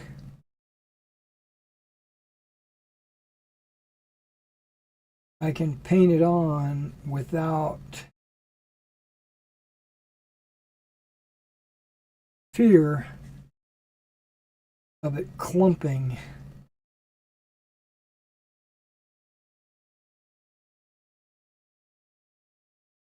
And it'll be a subtle transition. It won't be so stark. Because when it dries, it'll dry a little transparent.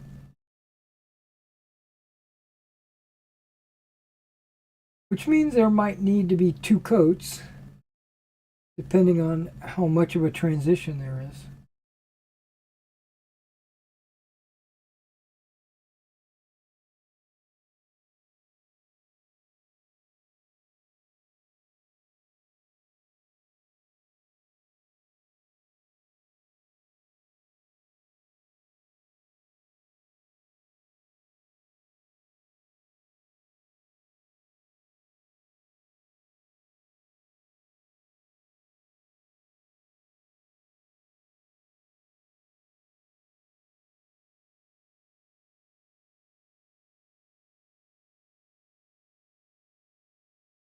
I'm laying it on kind of thick.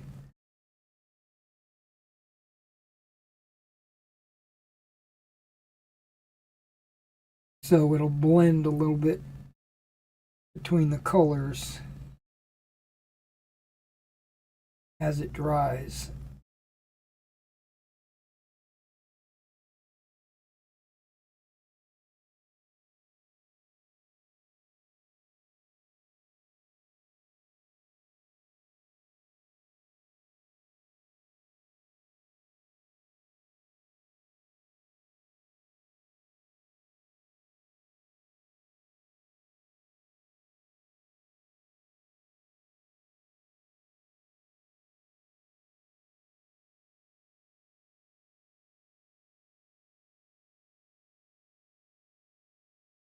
There's still also going to be a wash applied, which is going to darken everything down anyway.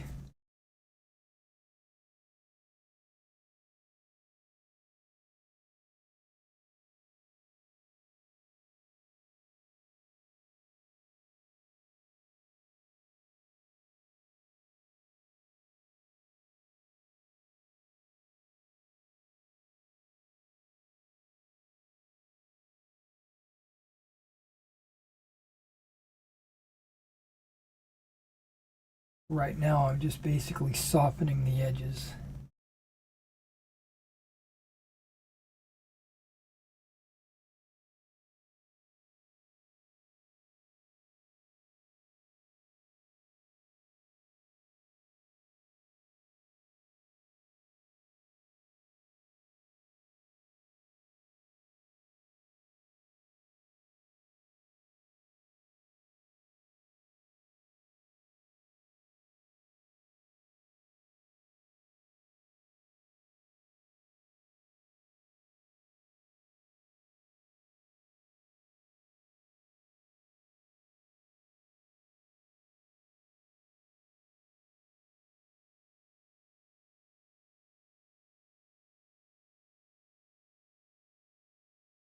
Yeah, this knuckle gub's going to have kind of a two-toned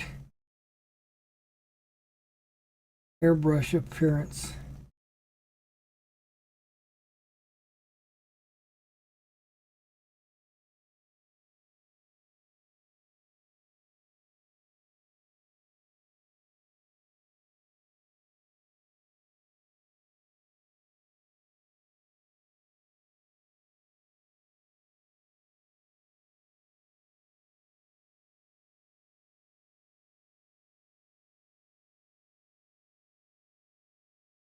Yeah, that looks good. Oh, wait, no, it doesn't. One more spot.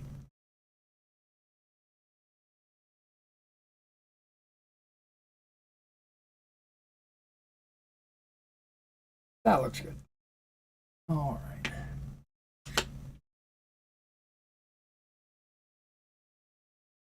No, no. Yep.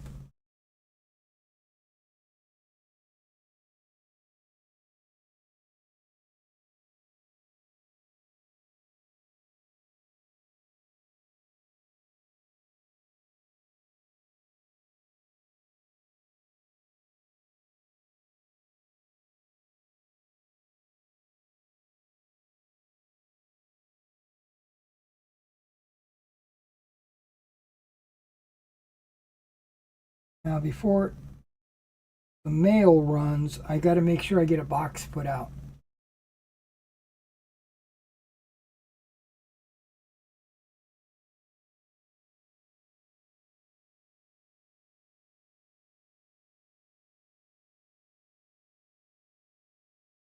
So my wife is a school teacher,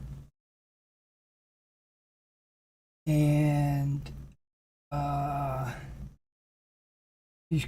she was currently asked to cover for another teacher, and she had because that other teacher I think was going out on medical maternity leave or something like that. So she needed her class covered. And my wife said, okay, sure, no problem.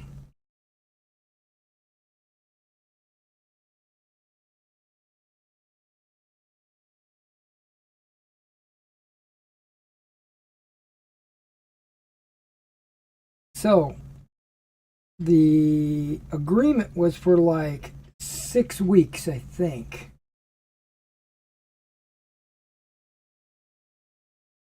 Tomorrow is her last day of those 6 weeks.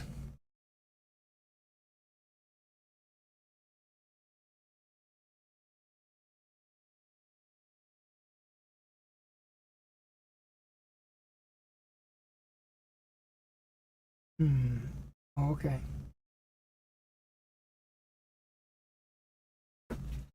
Now, everything would be fine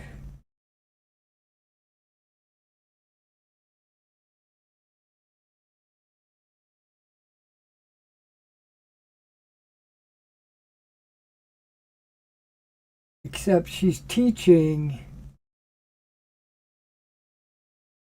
second graders, I think.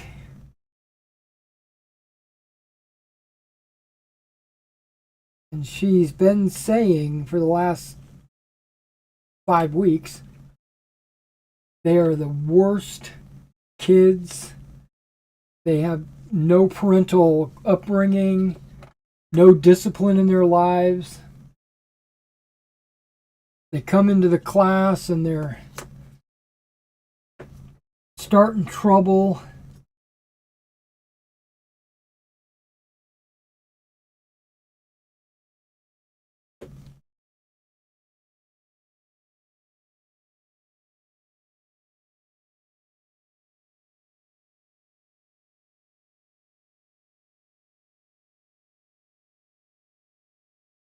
They're the worst, and she can't wait to get out of this class.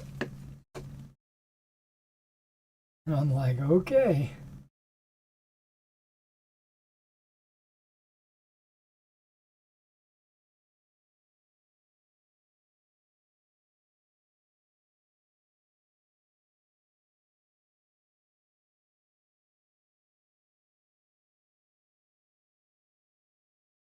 All right, so all the Dunkelgelb is done.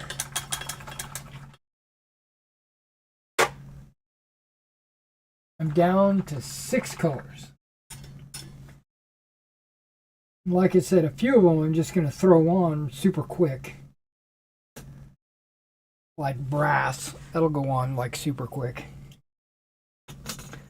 So, nah, maybe it won't.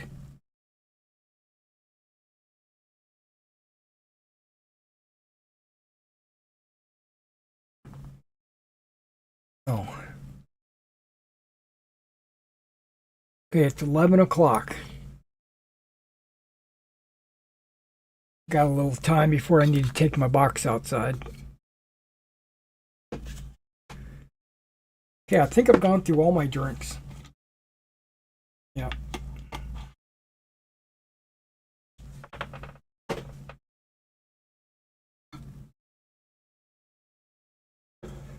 That just means turn around, grab another one. This time I'll grab a monster.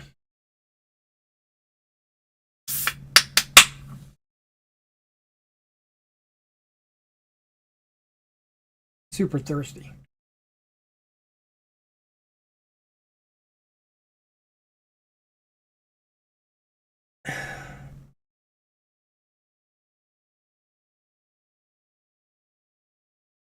I'm not hungry, so I don't have to break for lunch. Give me a second. I want to go pee before we start another color. I'll be right back. 2-minute break. Gotta go pee.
I'm back. I'm just thinking.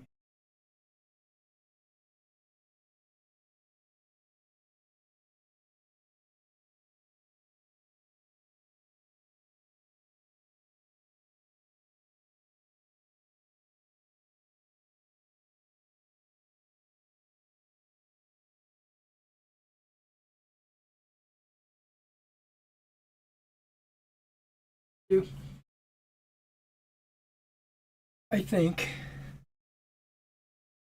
gonna make me something. I'll be right.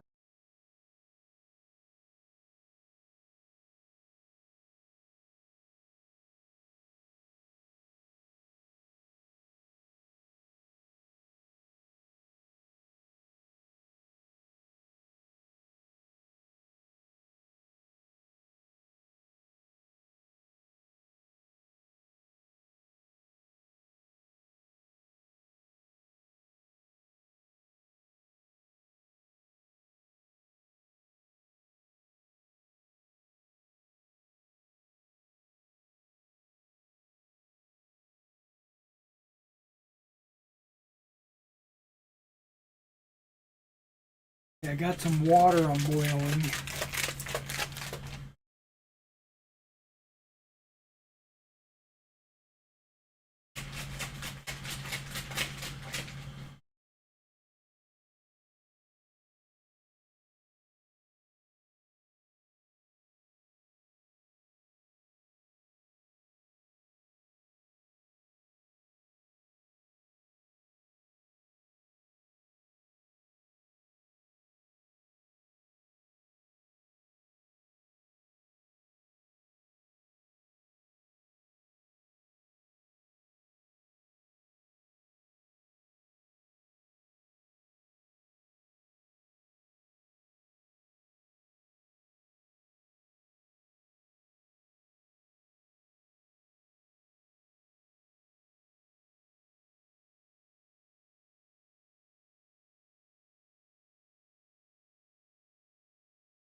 It's only going to take a minute because the kettle's only half full.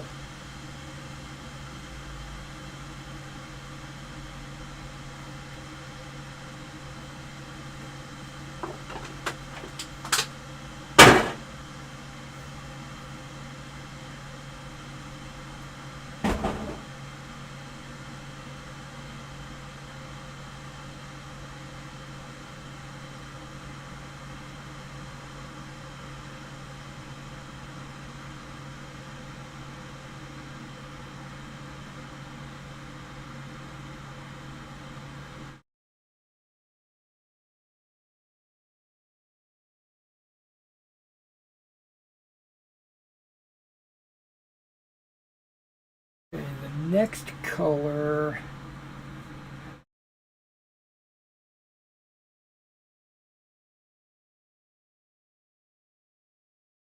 I think I'm going to use this pale earth, my next color. And what I plan to paint that is the canteen covers.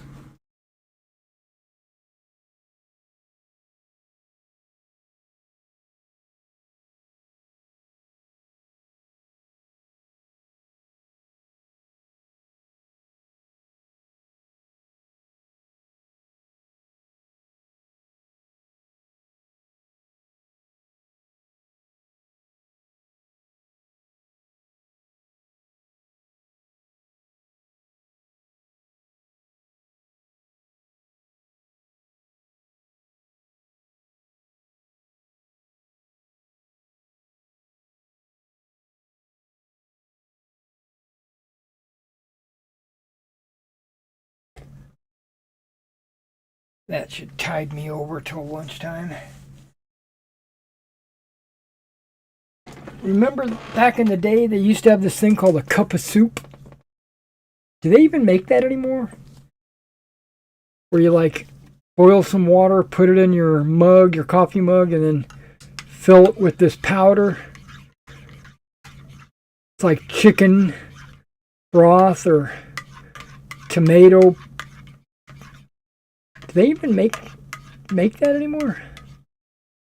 If they do, I need to get me some. Because I have fond memories of Cup of Soup.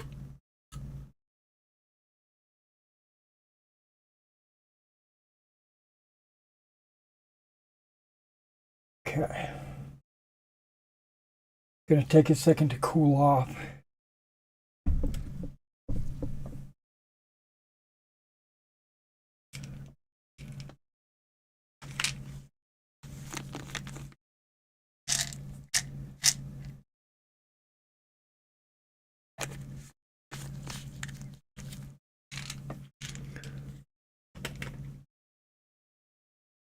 So I think my paratroopers, U.S. paratroopers, I think they only have like a day left. If you're interested in them, or if you're bidding on them right now, you might want to double check them, because I think they only have a day remaining on the auction.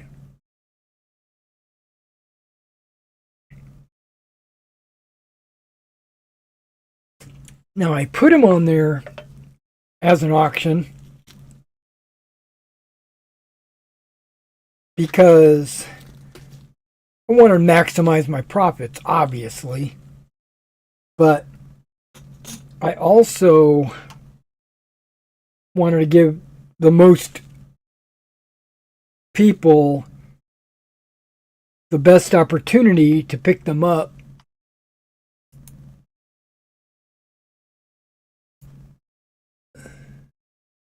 Because somebody might like them a whole lot. I'm going to my store right now. Okay, well I got 7 out of like 20 of them have bids on them.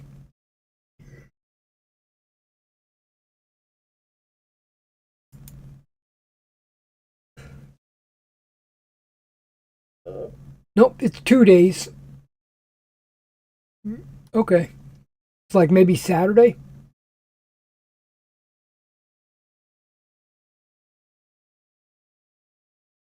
And what's kind of funny, to me it's funny.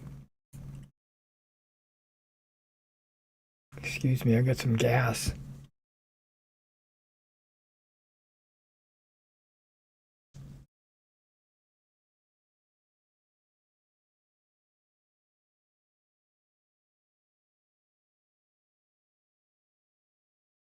An old Mercedes-Benz Wagon.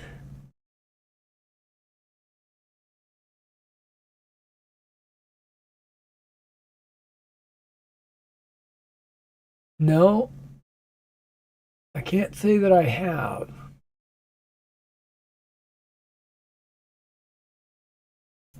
I have ridden in. I used to own a Mercedes actually, but it was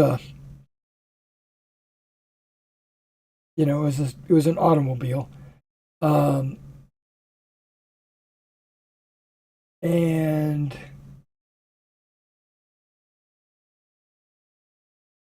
whatever truck the when I was there in Germany, whatever the truck that they used, we might have been in Deuce and a Halfs, the U.S. truck, or we might have been driving in German trucks. I can't remember. That was a long time ago. That was a very long time ago, my man.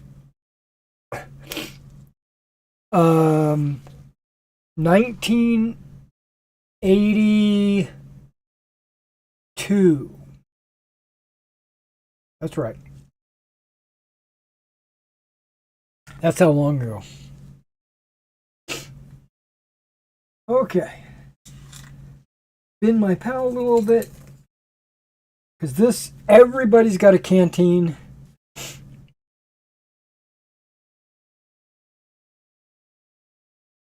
So let's prep these for the shift.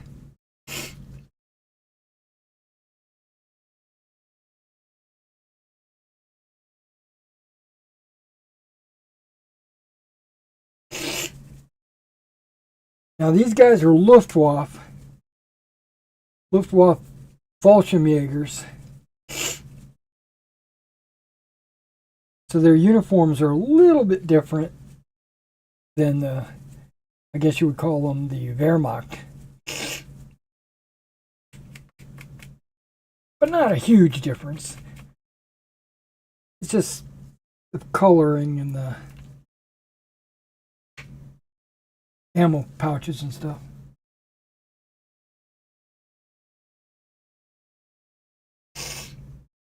Okay.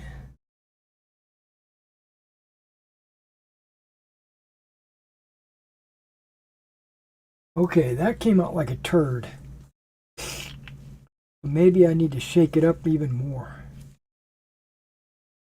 Or add some liquid to it. That's okay. I'll add the liquid here.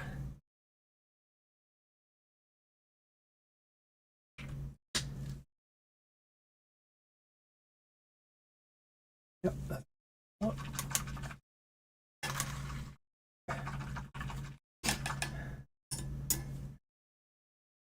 Well, it doesn't look like I'm going to be able to finish on camera today.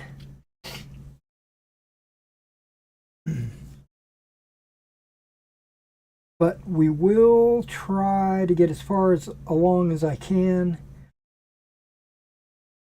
And then I'll just do the rest after lunch.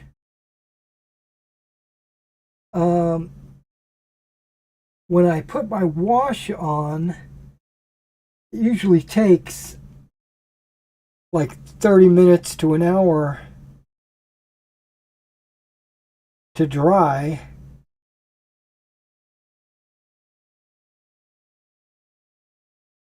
Oh, this is the perfect color.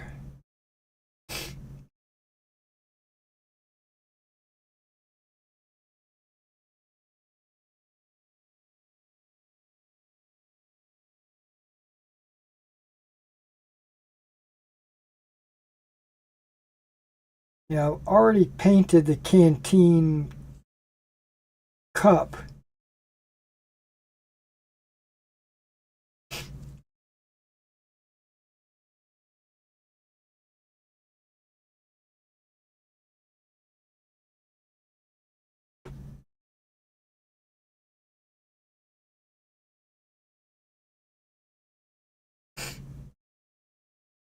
So I don't have to worry about that.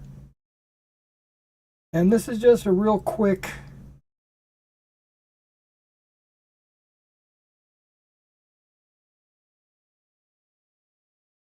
okay, I lied. Not everyone has a canteen.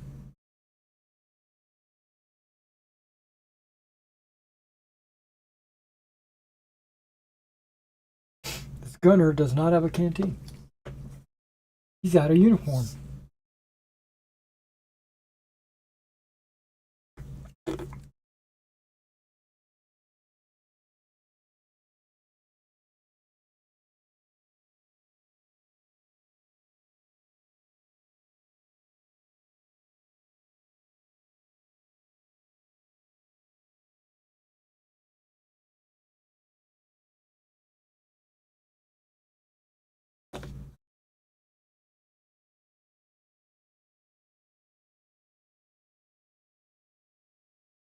Oh, I was going to say, on my auctions for the American paratrooper units, I actually have more bids on the West Wind models than I do the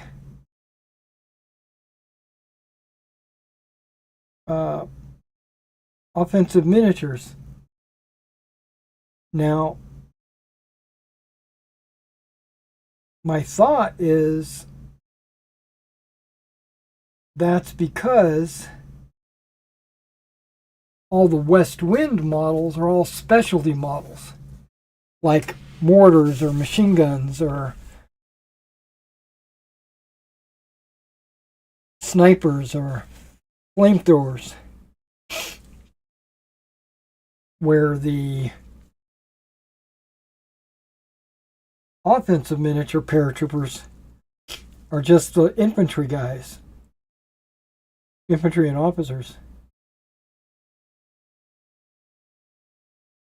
But that's not 100% correct.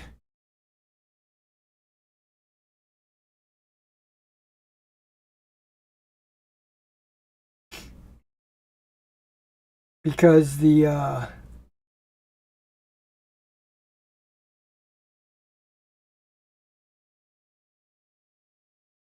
because there's some medics and some radio men that are from offensive. And the radio guys, I actually drilled a hole in their radios and added an antenna, which these Fallschirmjagers have one guy that's a radioman. And I thought about doing the same thing for him, but he already has an antenna molded into the model.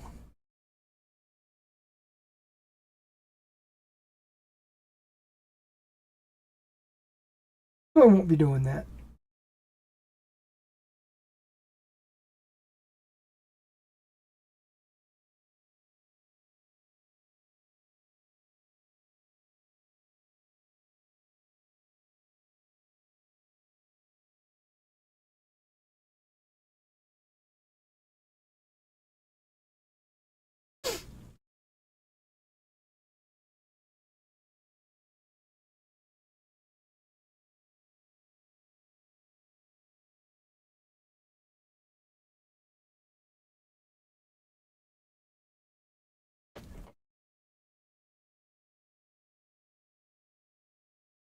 Now, throughout all these models, there are a couple of them that I mispainted. What I mean by that is I had a color that I was painting everything, got finished, put the paint away, moved on to a different color, and then when I got to that model, I was like, oh crap, I missed something.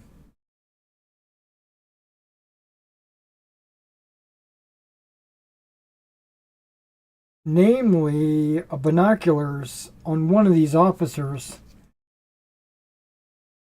I forgot to paint.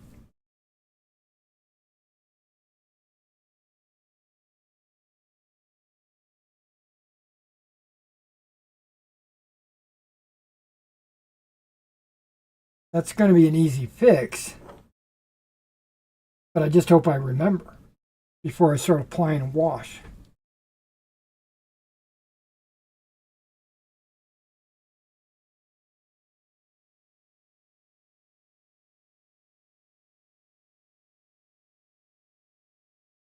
So I'm going to do something to help me remember.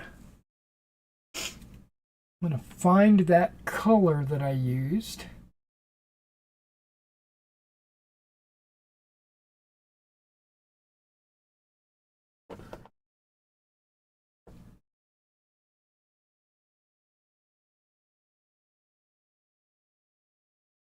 Yep. And I'm going to put it up here. And if I forget, later on I'll be like, why do I have this color out? And it'll remind me, oh yeah, I got that binoculars I got to paint.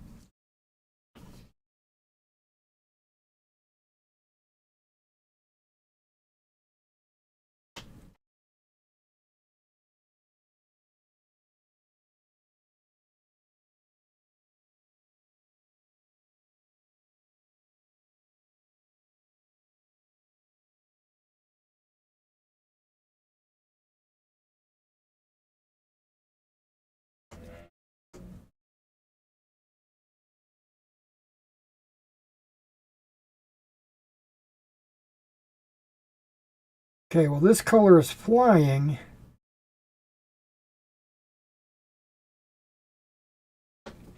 Which is good.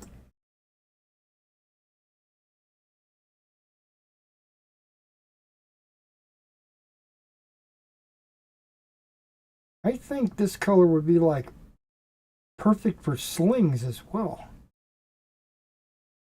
Might leave it out.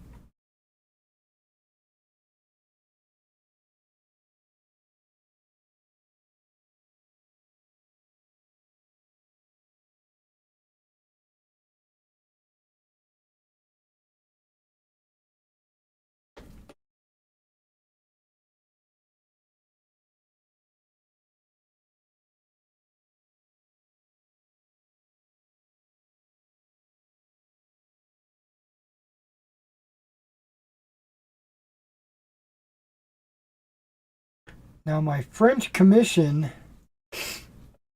finished, and the customer has mailed me a check.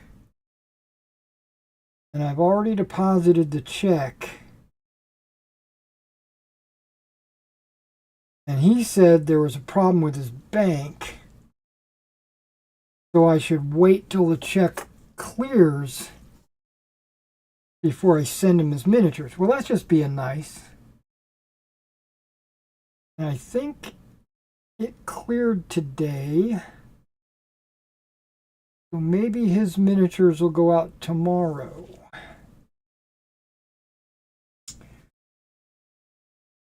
I'll have to double check that.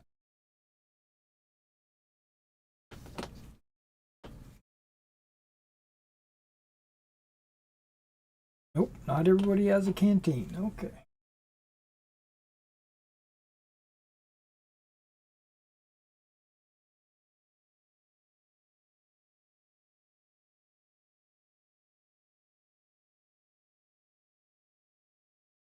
So I bought these compression socks. I'm wearing them right now. They are great. They're very hard to put on.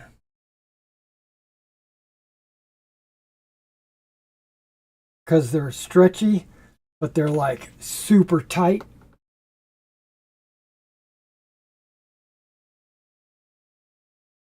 Once I get it past my toes, not too bad.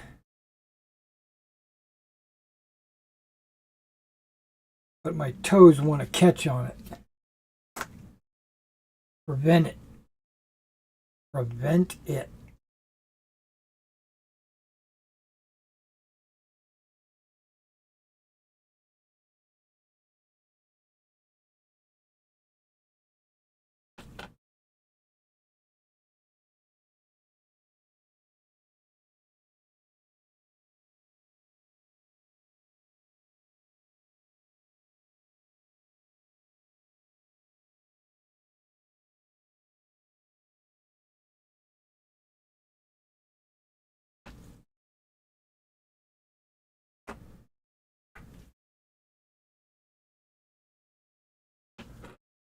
He might have a canteen, but you just don't see it because he's got his tarp on him.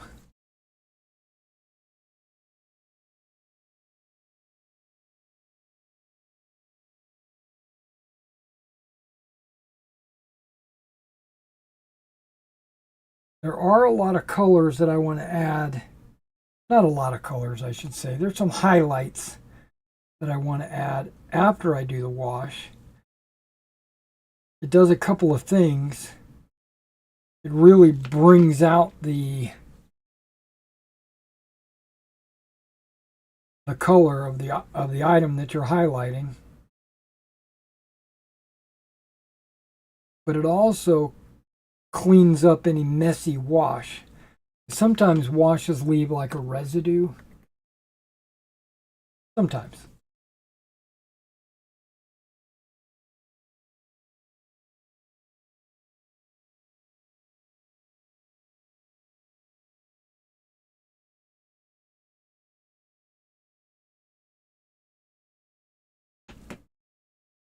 Now, I will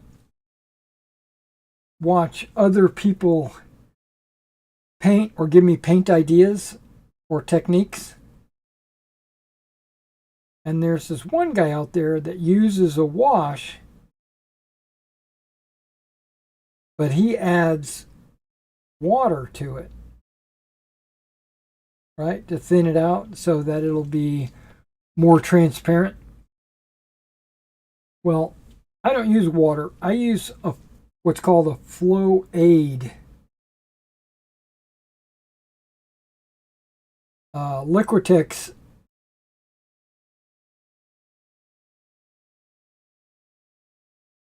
makes this product that you mix with water, but then you mix it with your paint, and your paint will flow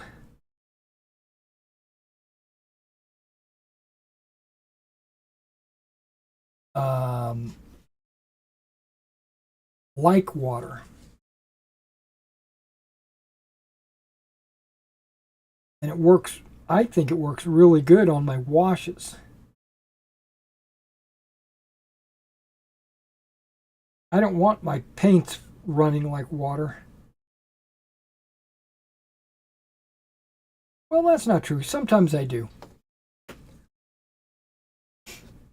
Sometimes I want a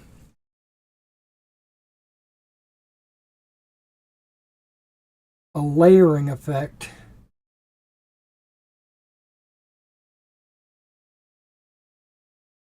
Or a blending. And that's best done if your paint is runny. Normally I'll add a couple extra drops of water and just go like that.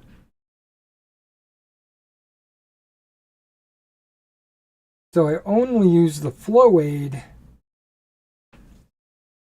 with my washes.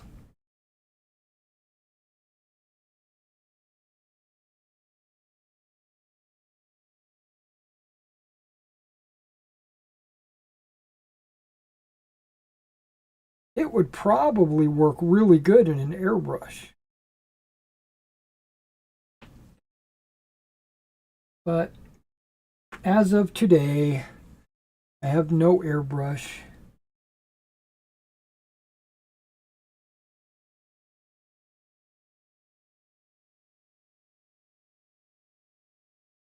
Now I have thought about airbrushing large models like tanks.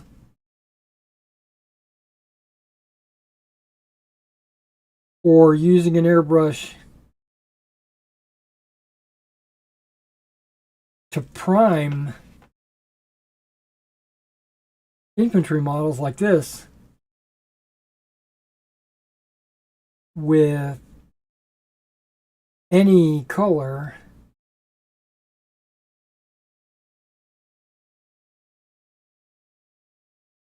But paint is not a primer.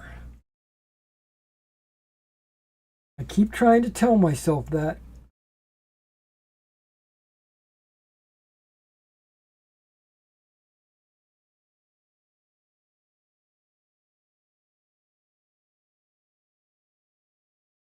They do make some product out there that's called paint and primer. It's because of the chemical formula that they use.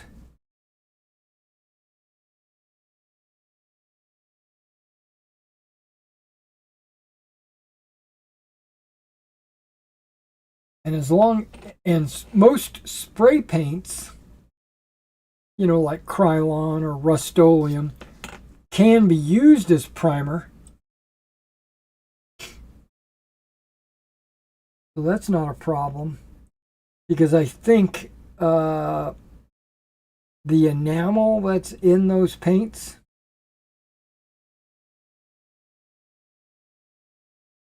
make the paint a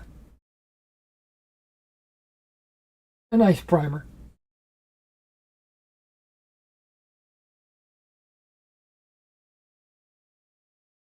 Now, Fusion, I used to use Fusion exclusively when I was wargaming with soft plastic. You know, like Aerofix or Italary.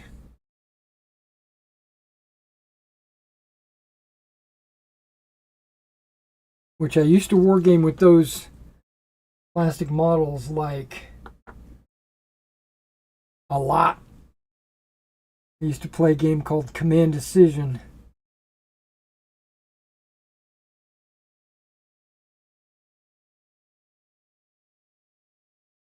Now, I did get a copy of Command Decision Test of Battle, and it does remind me of the old Command Decision games.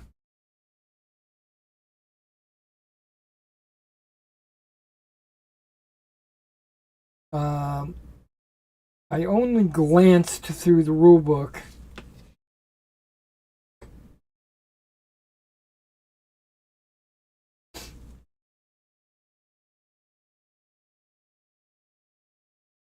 Now, having said that,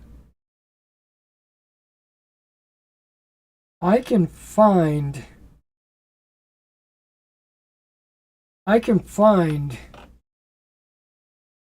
huge battles, right?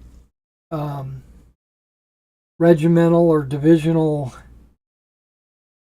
actions. And that's kind of what Command Decision is made up for. And I can find 100 of those scenarios. I got a bunch of them. You can look up pretty much any battle on any battlefield, and you can put that into it. And I can also find company level battles. I mean, very small battles.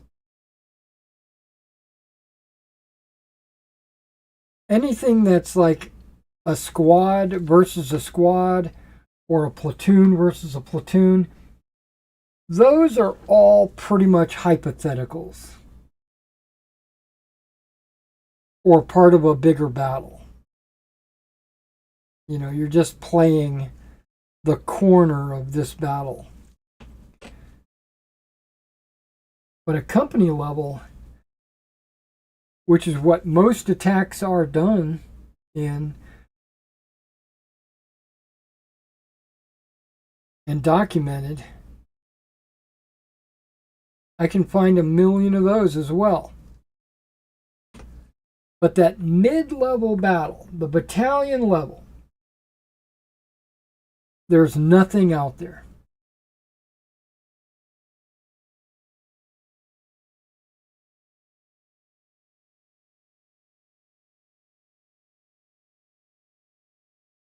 Or the battalion is attacking a couple of different locations, like first company is over here, second company is over there.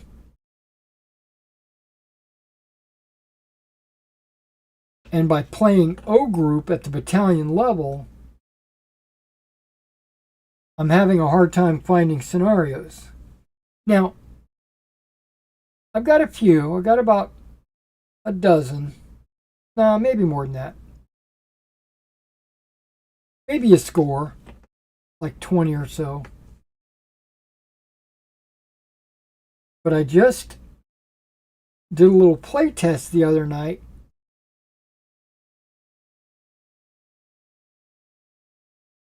Last Saturday, I think. Might have been the Saturday before last. I don't remember. But I recorded the battle. Well, all I really was doing, I wasn't really trying to play the battle. What I was trying to see is, can I use my O group rules while playing a company level battle?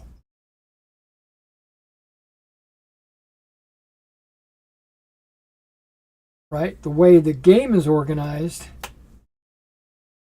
I felt like it would be a very easy transition to play a company battle. So I found a company-sized scenario, one that I've already played before, using a different set of rules.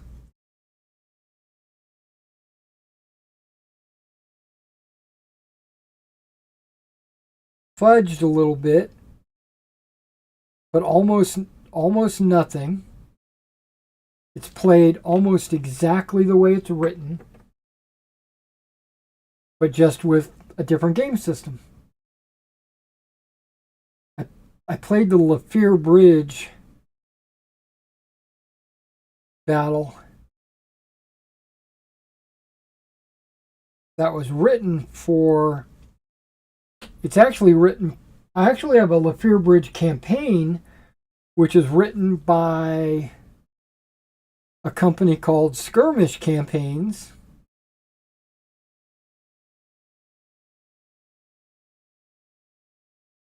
And then Battle Group has a scenario where it's a company versus a company.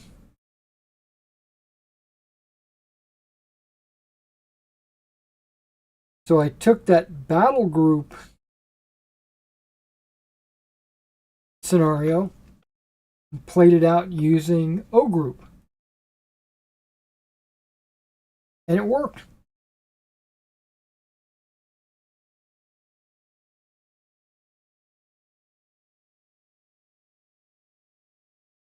It worked perfectly, actually.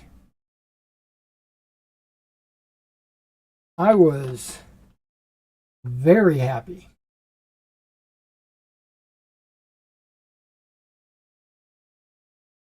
So now I can take all of my battle group scenarios, which are kind of loosely based on a company, and I can play it using O Group.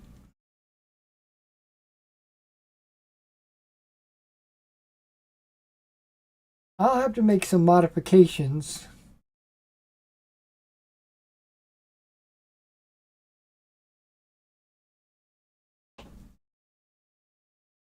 But I don't see a problem doing it.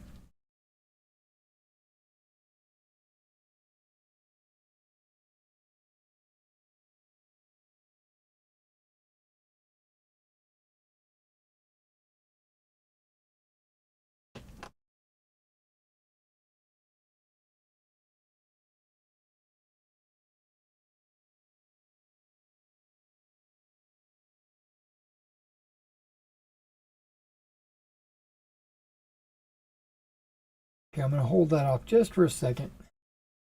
I think I can use this as leather straps.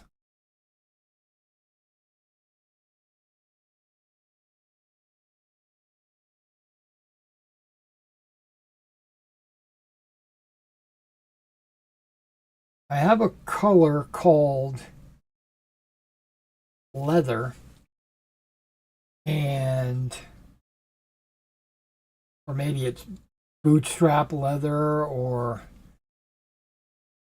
leather straps or something like that, right? Well, that color is just a little darker than pale earth.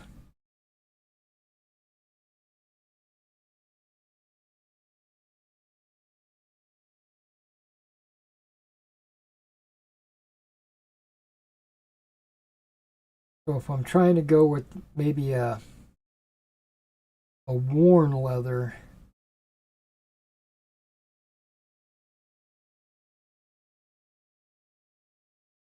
I think this pale earth work.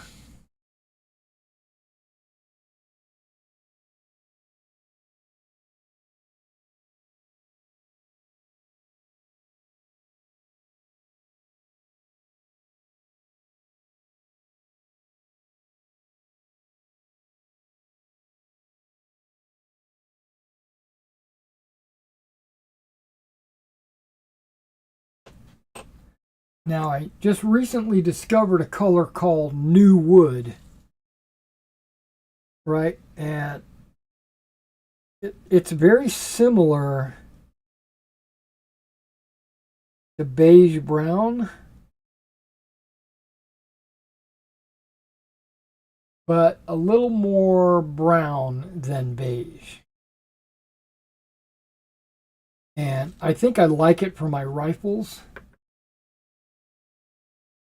but I'm not sure if I like it for my trenching tools.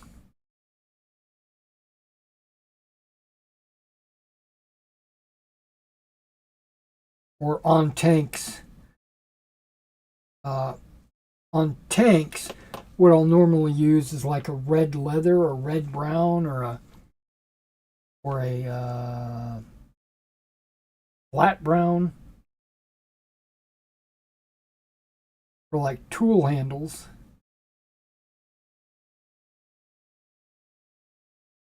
Which I think is what I'm going to do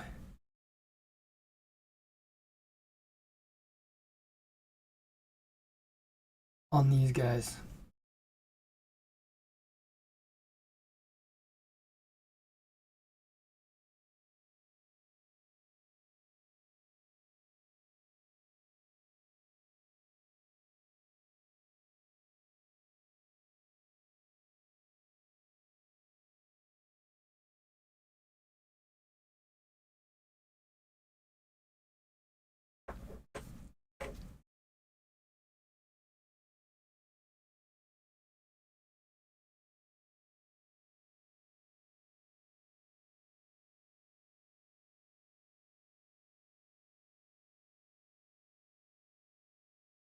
But I like to paint slings pretty close to last.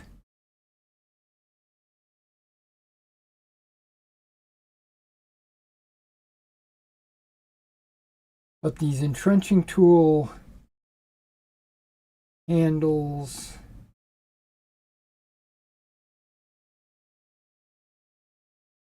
I think we're going to do them pretty soon. Okay, well that's, oh yeah, I forgot. Straps.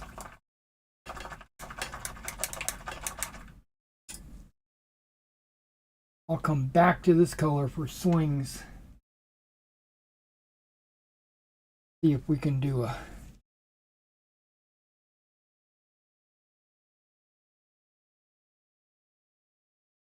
oh yeah, that's looking good.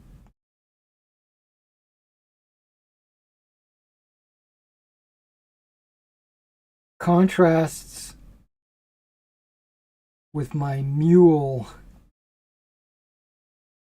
color, which I used red brown.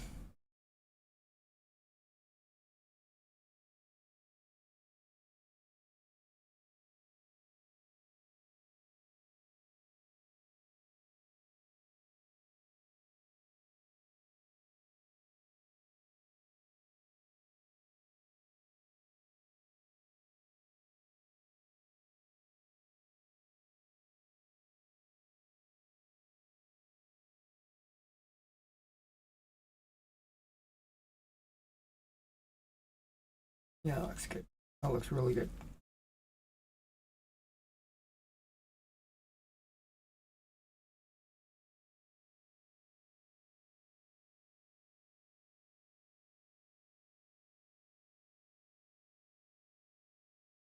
Show you what it looks like once I get all this pale earth on here.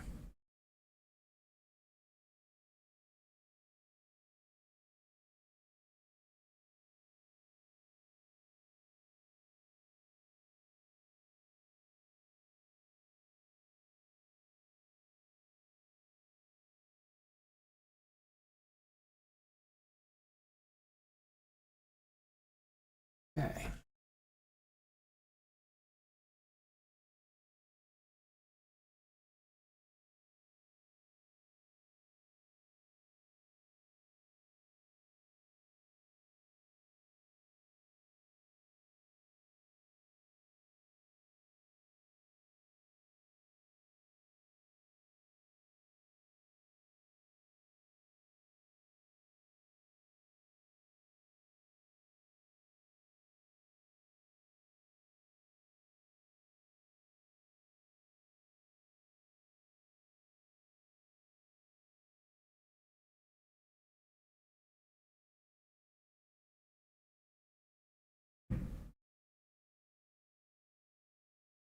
Yeah, they got some construction or something going on next door.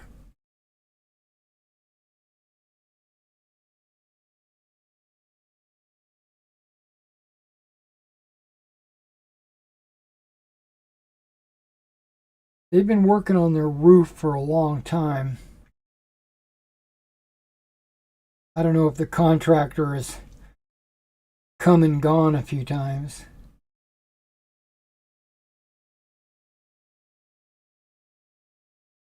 Okay, that looks like it might be a strap.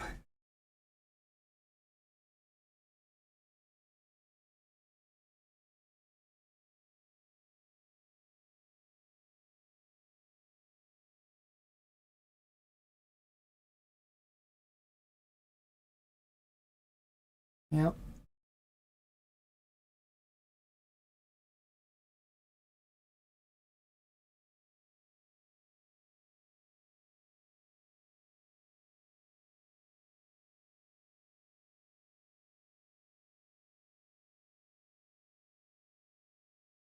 Okay.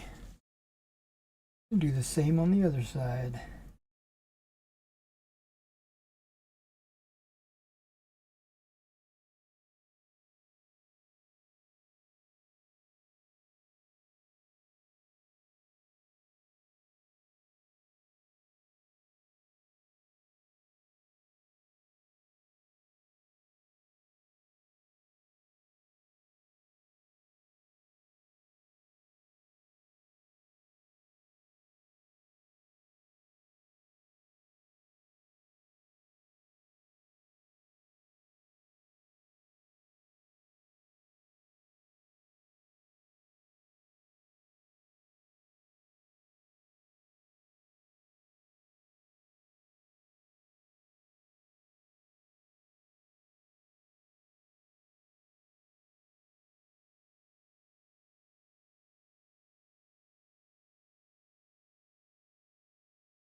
Uh, uh, uh, uh.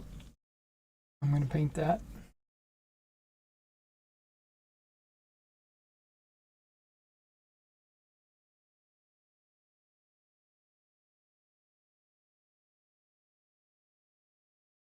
Okay.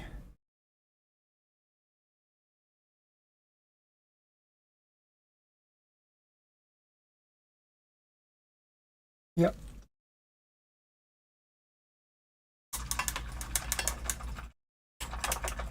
When I apply the wash to this mule, donkey, or whatever it is, it'll definitely bring everything out.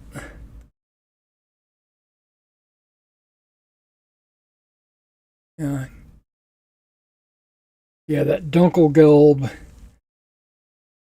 kind of bright. It might be, the light might be washing it out. But there's a mortar on his back.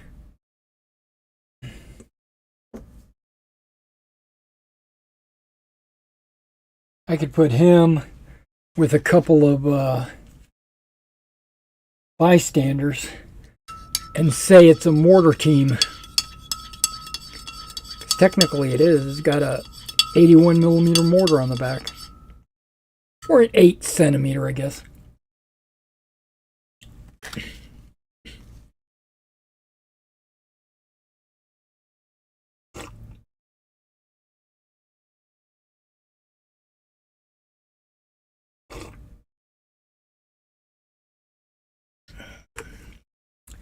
Let's see what time it is.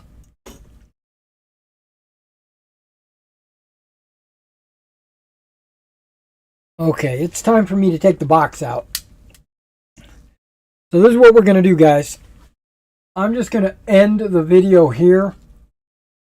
I'm still going to be working on this afternoon, but I don't anticipate finishing it until, I mean, you know, with the wash and the flocking and all that, until maybe tonight.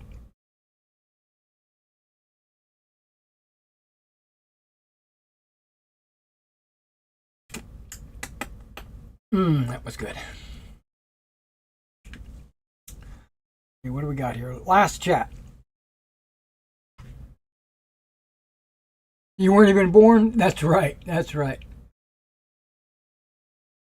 Weren't even born.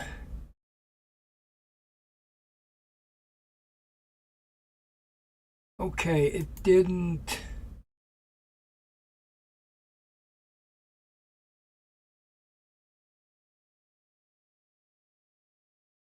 I'm going to refresh it.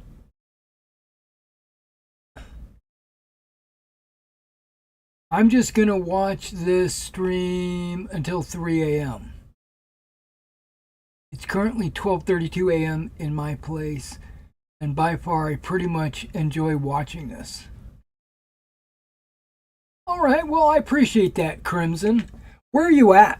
If it's because right now it's 12 noon where I'm at, right? So you have 12 a.m., so you're almost exactly on the other half of the world, right? So where is that? I'm just visualizing the exact opposite of this world. Are you like in Australia? Or are you further over? Philippines. Okay, I was pretty close. Okay, I was just trying to visualize the time zones.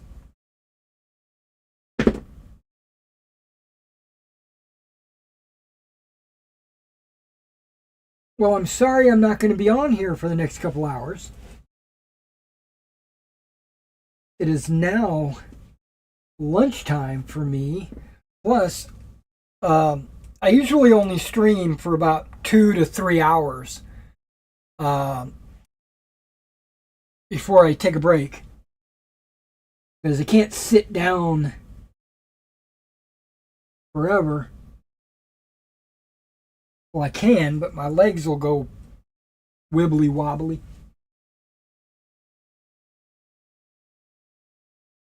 Well, just to let you know,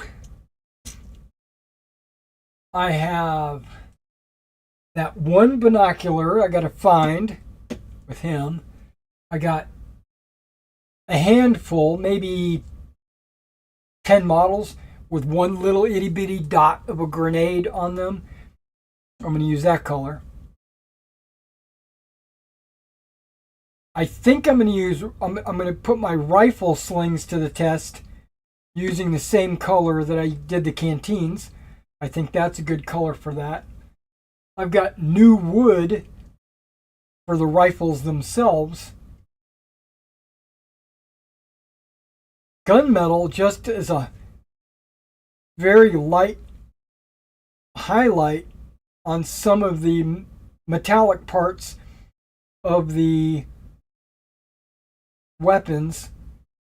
Those will just to give you the illusion that it's like been a blued gun, and in some areas the bluing's been worn off, so you can see the gunmetal below. The ammo belts for like the machine guns and the assistant gunners and whoever's carrying a belt of ammo is going to get brass, plus the shells for the Pack 40 is going to be brass, and then the ammo pouches and shoulder straps is going to be black brown, and and then I'm going to wash, and so those are the final colors. I can't think of anything else that I need to do on these guys. And then once I wash them, I'll go back over them with a fine-tooth comb and see if I missed anything, or see if anything got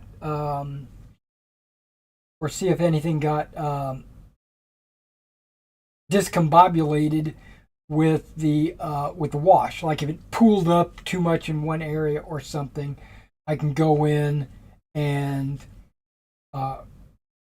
clean that out.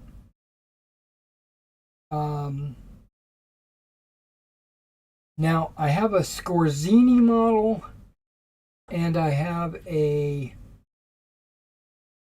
Mussolini model that I pretty much haven't touched. I mean, I've put a little bit on them, but I need to like just finish those. He's just basically wearing brown, and he basically just has some details. And other than that, they're done. There is a guy out here that's what here he is, wearing almost all yellow, like for desert. He's actually the handler of the mule.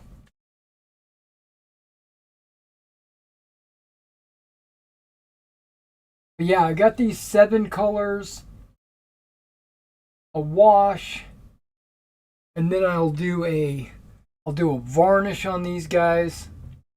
And then I still have to complete the bases with grass and blocking and stuff like that. So I might or might not have these finished by tonight. Alright guys, well that's it. I'm going to let you guys go because I'm getting ready to go run out to the post office. Not the post office, my mailbox.